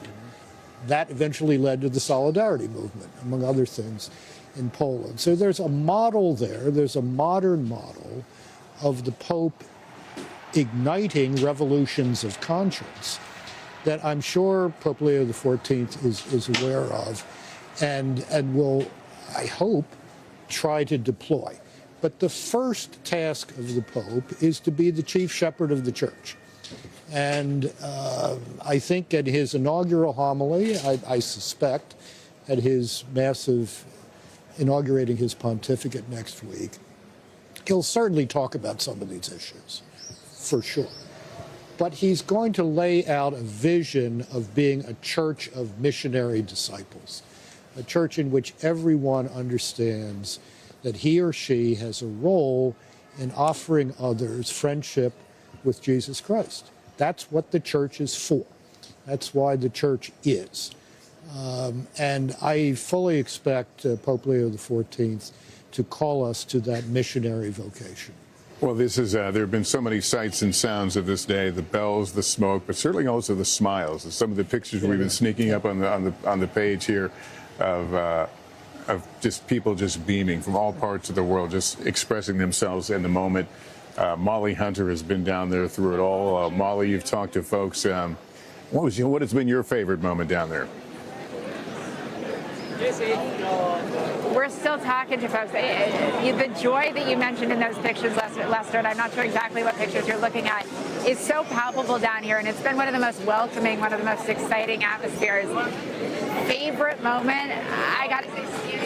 We brought you right after Pope Leo came out, standing next to Mary, that Chicagoan, watching him come out and watching her reaction and being with someone who is so familiar with his work, but also the church was really, really moving. And just, Lester, I'm not a Catholic. We had goosebumps, all of us, when that white smoke came out, and we were so, it's been a real privilege to be down here around everyone. I do want to introduce you to Christina Mori, who we met earlier today. Again, I've been down here a long time. We keep running into the same people, even in crowds of 150,000 people. And you were here on a mother-daughter trip. Your mother is still on her way. And we spoke this morning, and you were getting yourself all the way to the very front for this afternoon vote. What was it like way up there? Because we were all the way back here. It was absolutely surreal. I mean, just being, you think it's so far away when it's on TV and you're right up there and he's so close. And it was amazing to see just the reverence because everybody around us was like shushing everybody and it was silent. Like you could hear a pin drop as you were hearing who has been chosen and just the joy and excitement and hope for what this next chapter will bring. Who were you surrounded by? Who were you sitting with? Funny enough, as someone being from the Midwest, all the Midwesterners kind of found each other. So it was a couple people from like Nebraska and Minnesota, and there was a group of American seminarians that were with us. And they were all trying to say, like, we think it's going to be this guy, this guy. No one mentioned an American. No. One Italian in front of us turned around as a joke and said, "Oh, it's going to be Prevost," and all the seminarians around us were like, "No way!" And then when the name was called, like the just amount of like shock and joy because they had just served mass with him a couple months ago, so they all have pictures and they all know him on a somewhat personal level. Can you describe the joy personally, then, being up there surrounded by people sharing this moment? It's it's surreal. It was just a moment of like unity and love and hope in this next chapter, whatever it may bring, because we were surrounded by I counted at least 7 different countries touching shoulders, and we were all just excited for each other and hugging and knowing that we have a new pope, and we're so excited to see what That's the other thing that struck me. And we just saw a big group of Brazilians celebrating and Spaniards celebrating. And there's so much excitement that there is a new pope, even if it wasn't from their home country. Yeah. I'm looking for pockets of Americans out there, and I haven't found big pockets of Americans. Have you seen, you were sitting with a bunch of Midwesterners, but have you seen kind of a bunch of Americans out here anywhere celebrating? Yeah, there's been little pockets, and I've seen a few American flags. So that's a cool moment. But everyone's celebrating, not just the Americans, of course. Everyone is. It's such an exciting time. We don't know what this new chapter will bring, but there's so much hope and love and excitement and unity on such a unique night, and it's something I will never forget. What do you think was happening in Chicago right now? Of course, in the Midwest. In Chicago, there'll be a lot of pride tonight. I got a lot of text messages from friends in Chicago before my phone died, and you're saying my mom's on her way, and like she called and she's so excited, and so when she gets here, we cannot wait just to be able to explore the city together, and hopefully maybe we'll be able to see him come out again while we're here. I mean, you're here for a while, and what amazing timing for you. Yes. Christina, thank you for joining us again. Of course. Lester, everyone also wants to come up and talk to us, and that's not a particularly common experience I think I have necessarily as a journalist, but everyone here is smiling. There is so much joy. People are describing it to me like a family atmosphere, like you know everyone. And Christina is one of the people that have been here out here all day. Most people have. It's been a sunny day. It's been hot out here, and there's been no complaining. There's been no pushing. There's been just a lot of community is how I would describe it. Lester? Yeah, it's some of the feelings you described. I've described witnessing this one and prior conclaves, that watching people in the streets, watching their moment, the timing that brought them there, the faith that brought them there. It is very special. Molly, you've done a great job of bringing their story, so we appreciate that. As we head into the early evening here in Rome, the sun has now set behind us. What a beautiful backdrop, and that emotion, of course, and punctuated by those bells ringing as the world learned that there is a new pope, and that's a gorgeous wide shot. Nobody does ceremony better than the Catholic Church. I mean, look at that setting. No, it's extraordinary. And the all of this has been, it's captivated the world, and it's captivated the internet, strangely enough. And it's not just because of the movie Conclave. I mean, people got really interested in the cardinals and in the whole pageantry of it. I'm just thinking about what they're going to be doing for the next couple of hours. And I mean, the past few conclaves like this, the new pope has asked his brother cardinals to spend one more night together, so they can have a dinner together. I don't think I'd be scandalizing anybody if I say I think there'll be some corks popping in the course of that. And I would suspect that this man, who by all accounts is very approachable, very accessible, would want to do that. Who would want to be alone on your first night as pope? It certainly is something to celebrate, and I think we can firmly expect a celebration. It's just after 2:30 p.m. on the East Coast, right 8:30 p.m. here in Rome. We have a pope, and he is an American pope, Leo XIV from Chicago, a surprise for many Vatican watchers and an exciting announcement for the faithful gathered here in Rome and around the world. Moments ago, President Trump spoke to reporters about his reaction to the first American pope. Here's what he said. What greater honor could there be? That we were a little bit surprised, very happy. It was just a great, absolutely great honor. Again, to have the Pope from the United States of America, that's a great honor. That's a great honor. Watching, and they said, he's from America. I said, that's great. President Trump reacting to Pope Leo XIV being an American. Let's bring in Father Robert Hagen, who knows the Pope well. Father Hagen, can tell me about the man that you know. I think the world was given a gift, Lester. He's a warm, intelligent, faith-filled, inclusive, wonderful priest and mentor, and really a servant leader. We're just overjoyed with what we know him to be and the gift that he is to the church and to the world at this time. Did you have high hopes that he would not only stand a chance, but ultimately become Pope? We did. I mean, I'm an Augustinian, as is he. We literally refer to each other as brothers. And so to see him emerge on that balcony, it was like seeing a family member pop out there.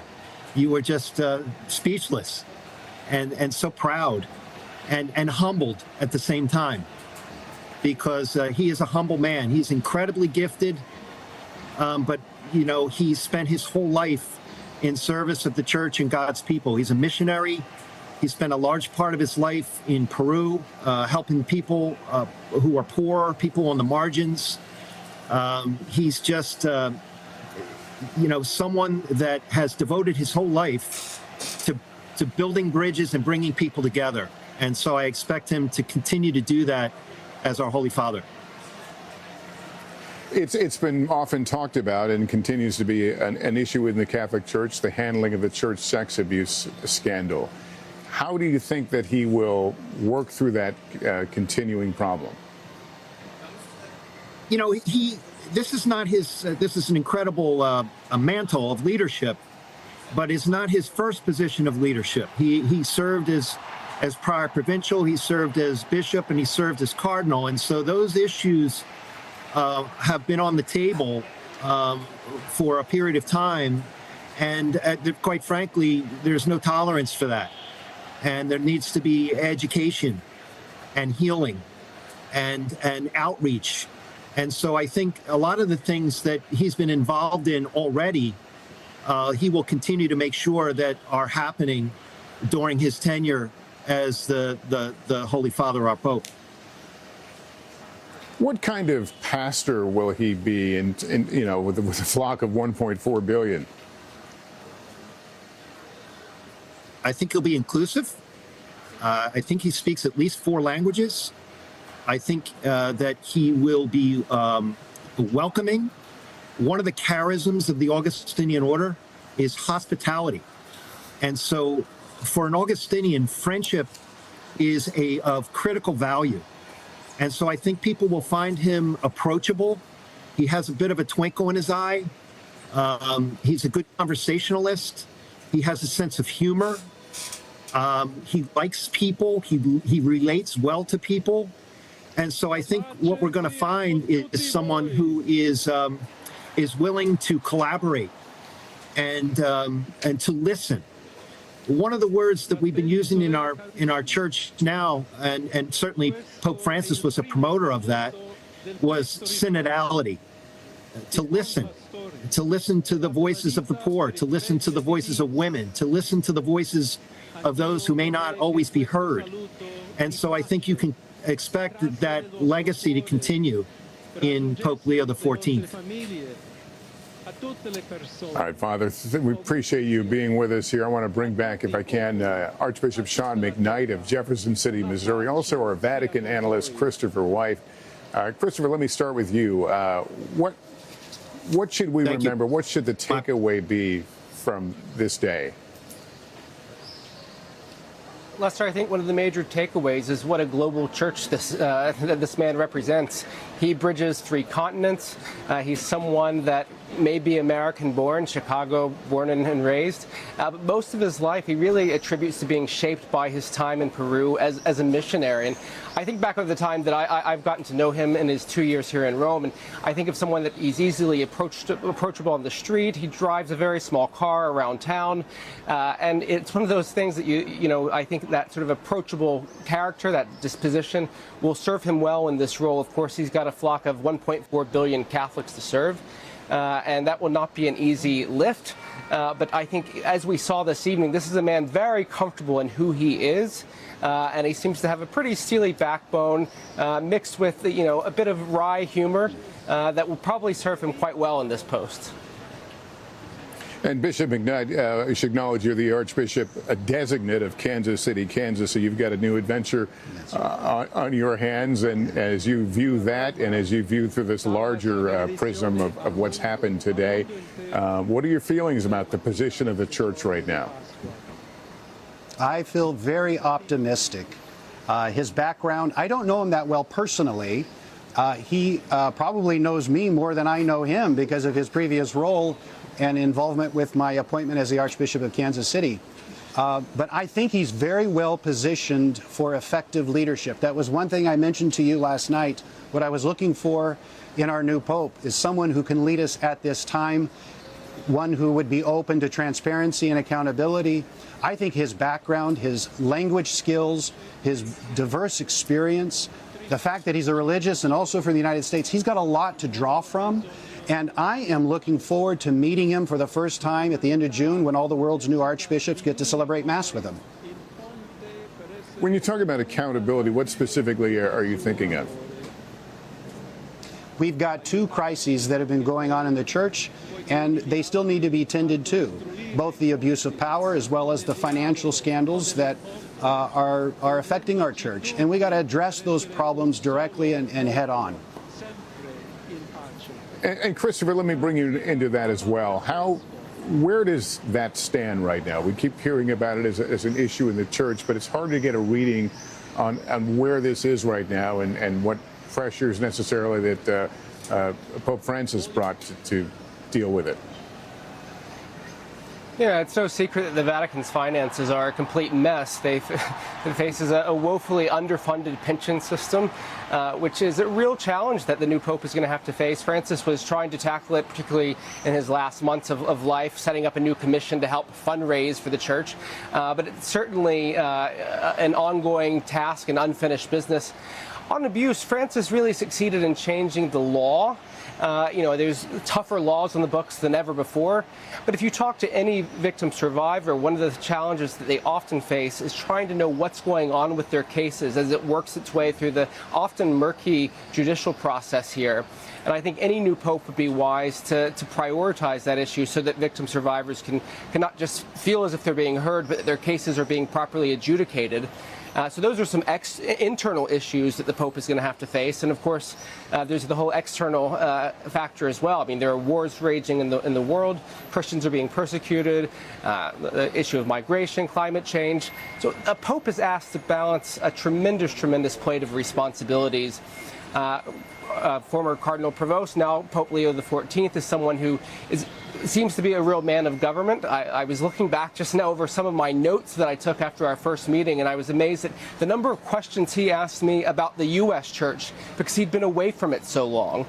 So I think he's someone that tries to get a sense of the situation before he acts, but certainly now he's going to be doing that for a church of 1.4 billion Catholics in about 200 countries around the world, and that's a heavy lift. Just a little bit daunting. And Bishop McKnight, as you think about that task ahead, how does one even begin to organize thoughts and directions, and how much pressure will be on him to move forward quickly on some of these issues? I believe he's well aware of what those issues are. What I liked about his initial appearance to us as the new Pope, Leo XIV, was his humble confidence. He exuded that he's got this. He understands what it's about. And I was very happy to hear him mention synodality, that's going to be the path forward on all our crises. It's going to be the path of listening to the people and also consulting the people who have the ability and the skill sets to tackle the problems. All right. Well, I want to thank you both for being a part of our continuing coverage here of this historic a moment in the Catholic Church and certainly the world. Let me bring back Father Joseph Farrell, Vicar General of the Order of St. Augustine, who is from Philadelphia and knows Pope Leo. Can you give us some insight into why the cardinal electors coalesced around him so quickly?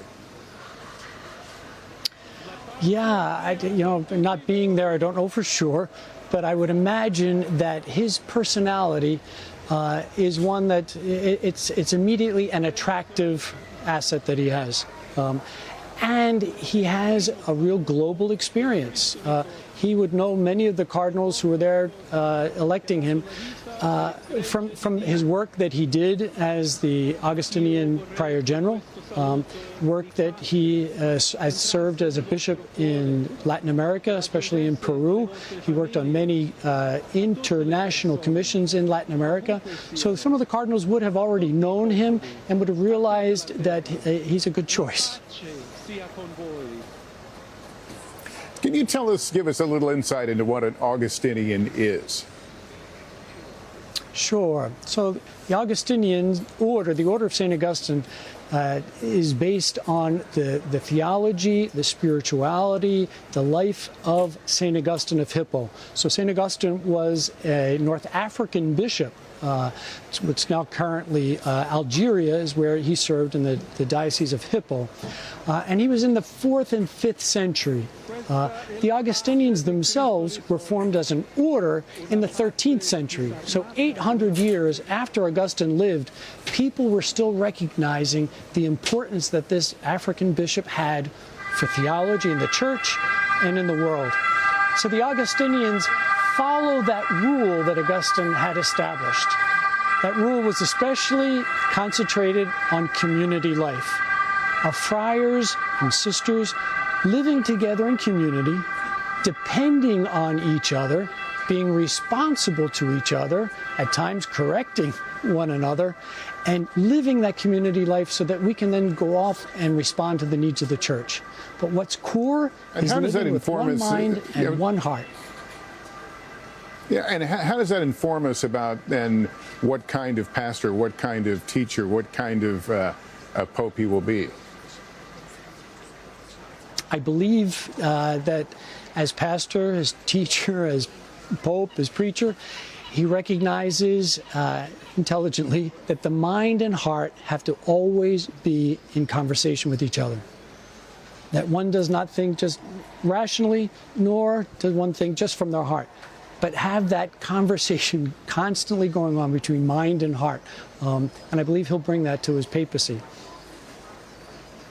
Yeah, I think that also kind of runs in order with some of the things we heard in his remarks earlier tonight. Thank you so much for being with us as we continue to gauge reaction. A historic day, not only the election of a new pope for the Catholic Church, but the election of the first American pope, which is, of course, resonating not only around the world, but around this country, specifically Chicago, where he has served in a place that is taking and celebrating great pride tonight, along with the rest of the world. We've been watching a remarkable scene playing out on St. Peter's Square, really from the start of the conclave, people who wanted to be a part of the moment, who hoped that maybe, just maybe, they would be there when that white smoke would appear.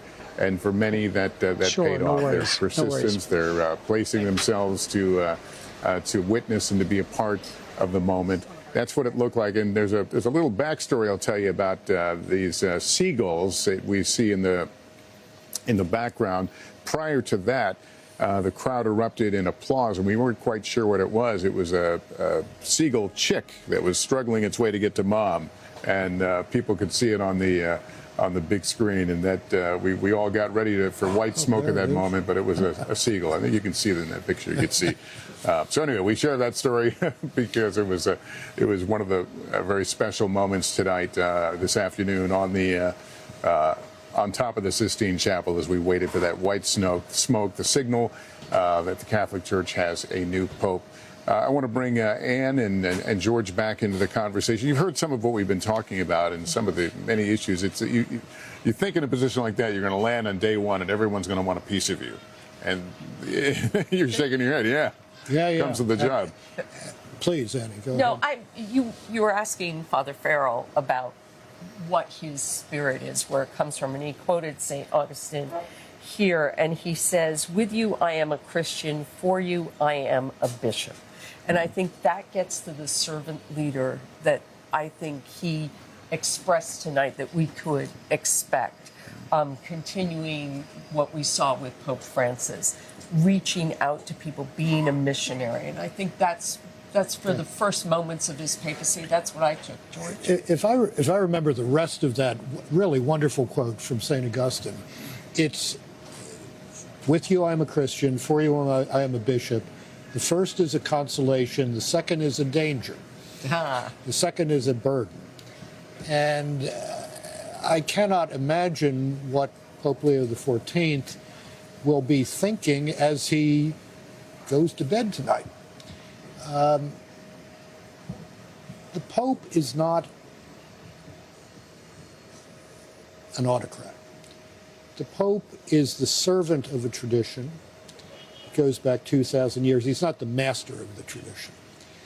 How he figures out a way to make that tradition, which, as Pope Leo XIV said, goes back to Jesus Christ himself, come alive in the modern world with all of its confusions, all of its nihilism and relativism at some points, is a huge challenge.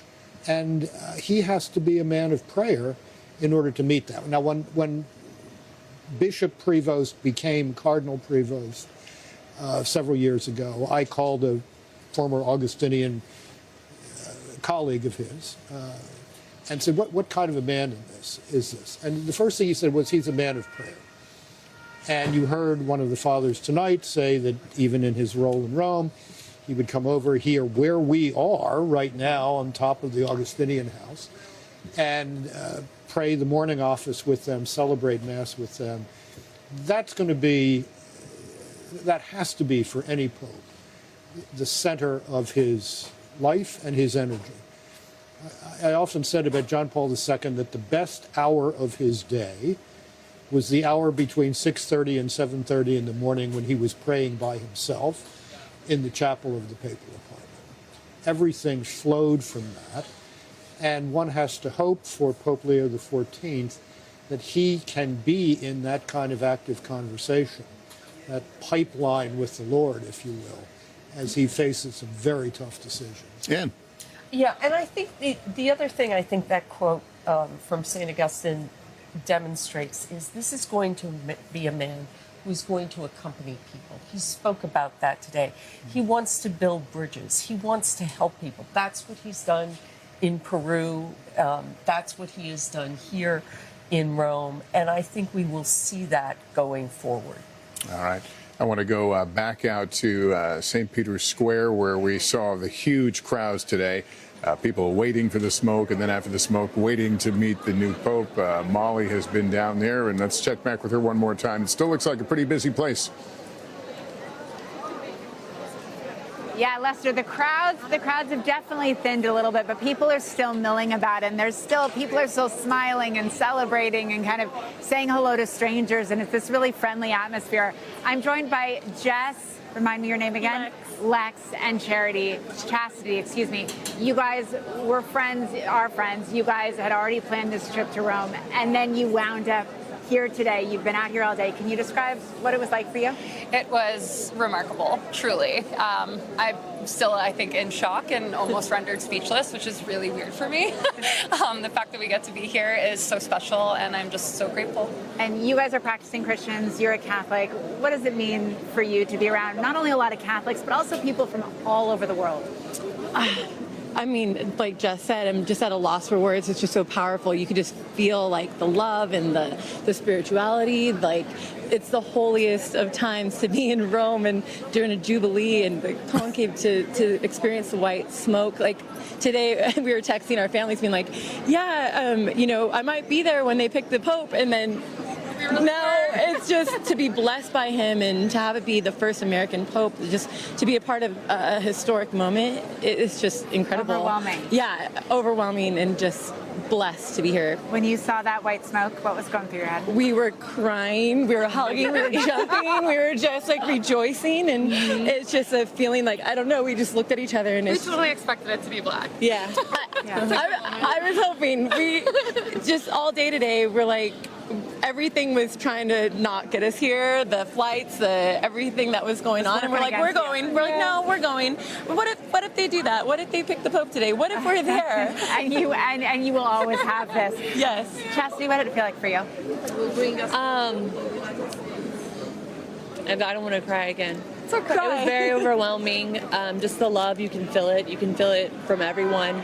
As soon as the white smoke went up, everyone just felt like we were all together, and these are my best friends, but it felt like everyone was my friend, and we were just all holding on to each other and crying. I mean, what other place in the world, what other event in the world would result in an experience like that, surrounded by people from, again, speaking all different languages, rich, poor, young, old, from everywhere? Nothing's Have you gonna ever compare. experienced Nothing's going to ever compare to this Never. moment. We'll be I don't talking think we'll about ever it for the will rest of our again. As Americans, how do you feel about having an American Pope? Something that I'm sure that many of you have been told probably was not going to happen. It was very unexpected for certain. Absolutely. I think it's something that's going to be really unifying and something that we needed. The world needed, our country needed, and my life needed. I felt a lot of pride hearing that it was like we were all shocked when everyone was looking at each other like, did they just Like, say wait, what? American? And there's just this sense of pride that we have just representing our country and having the Pope. I mean, it's just. Yeah, You guys have also been hanging on to each other for the entire time I have seen you. There have been tears coming down. You've been FaceTiming everyone. We're excited to see each other. What a day for the three of you to experience together. Thank you so much for sharing that joy with us. We really appreciate it, and it's certainly something we're hearing from a lot of people. You also seem to recognize people as they were coming out, and it's just been a real family experience, I think, for so many of you out here on the square. Definitely. Thanks, guys. I really appreciate it. Lester, I'll send it back up to you guys. Okay, Molly, thanks very much. And I'm thinking, as we kind of review the day, we had talked yesterday about, how business got done, what happened over lunchtime and dinner time, and that's where the real discussions are. And I'm wondering if we didn't put enough value on that's really where this happened. Not in the Sistine Chapel per se. But it could have, Lester. Certainly things got solidified very quickly. I think, as I said a moment ago, that a considerable block of cardinals during those general congregations the past 2 weeks since Pope Francis's funeral came to the view that this was the man they wanted. And if you come in with a strong block like that and you can build his vote, as they manifestly did from last night till this afternoon, you've got a very good shot at getting your man elected. And I'm sure the massaging of that, if you will, took place informally between those formal votes. But the fact that this went so quickly suggests to me that a lot of people had this on their minds, even if it wasn't on a lot of people outside's minds. From the beginning of this process. And is that the pre-conclave? Is that showing the value of those moments together and the decision? Remember, we thought they were going to start on Monday. Right. They decided to start later in the week. I think those meetings, the congregations that they had, I think they had a dozen of them. I think they did do well. I spoke to one cardinal before he went into the conclave who said it was an imperfect process that worked perfectly well. I was struck by his serenity going into the conclave. He seemed very happy with that process. But watching what we saw today, it's been such a the last few hours, it's been such a wonderful moment of community, of happiness, of power, of faith. And I hope it lasts longer than just this night. So when we saw him today come out on the loggia, I'm not sure which one of you. Somebody mentioned how relaxed he seemed. Yes, he did. I said he seemed like he had been preparing for this for a while. And yes, I think he seemed entirely comfortable in the role. I have to say, I think the opening remarks were just splendid. And it set a good tone going into next week when he will liturgically introduce himself to the world. Well, that concludes this NBC News special report. More ahead at NBC News Now, online at NBCNews.com, and we'll have a full wrap-up when I see you back here for NBC Nightly News. I'm Lester Holt in Rome. We want to leave you now with the incredible sights and sounds of the last couple of hours.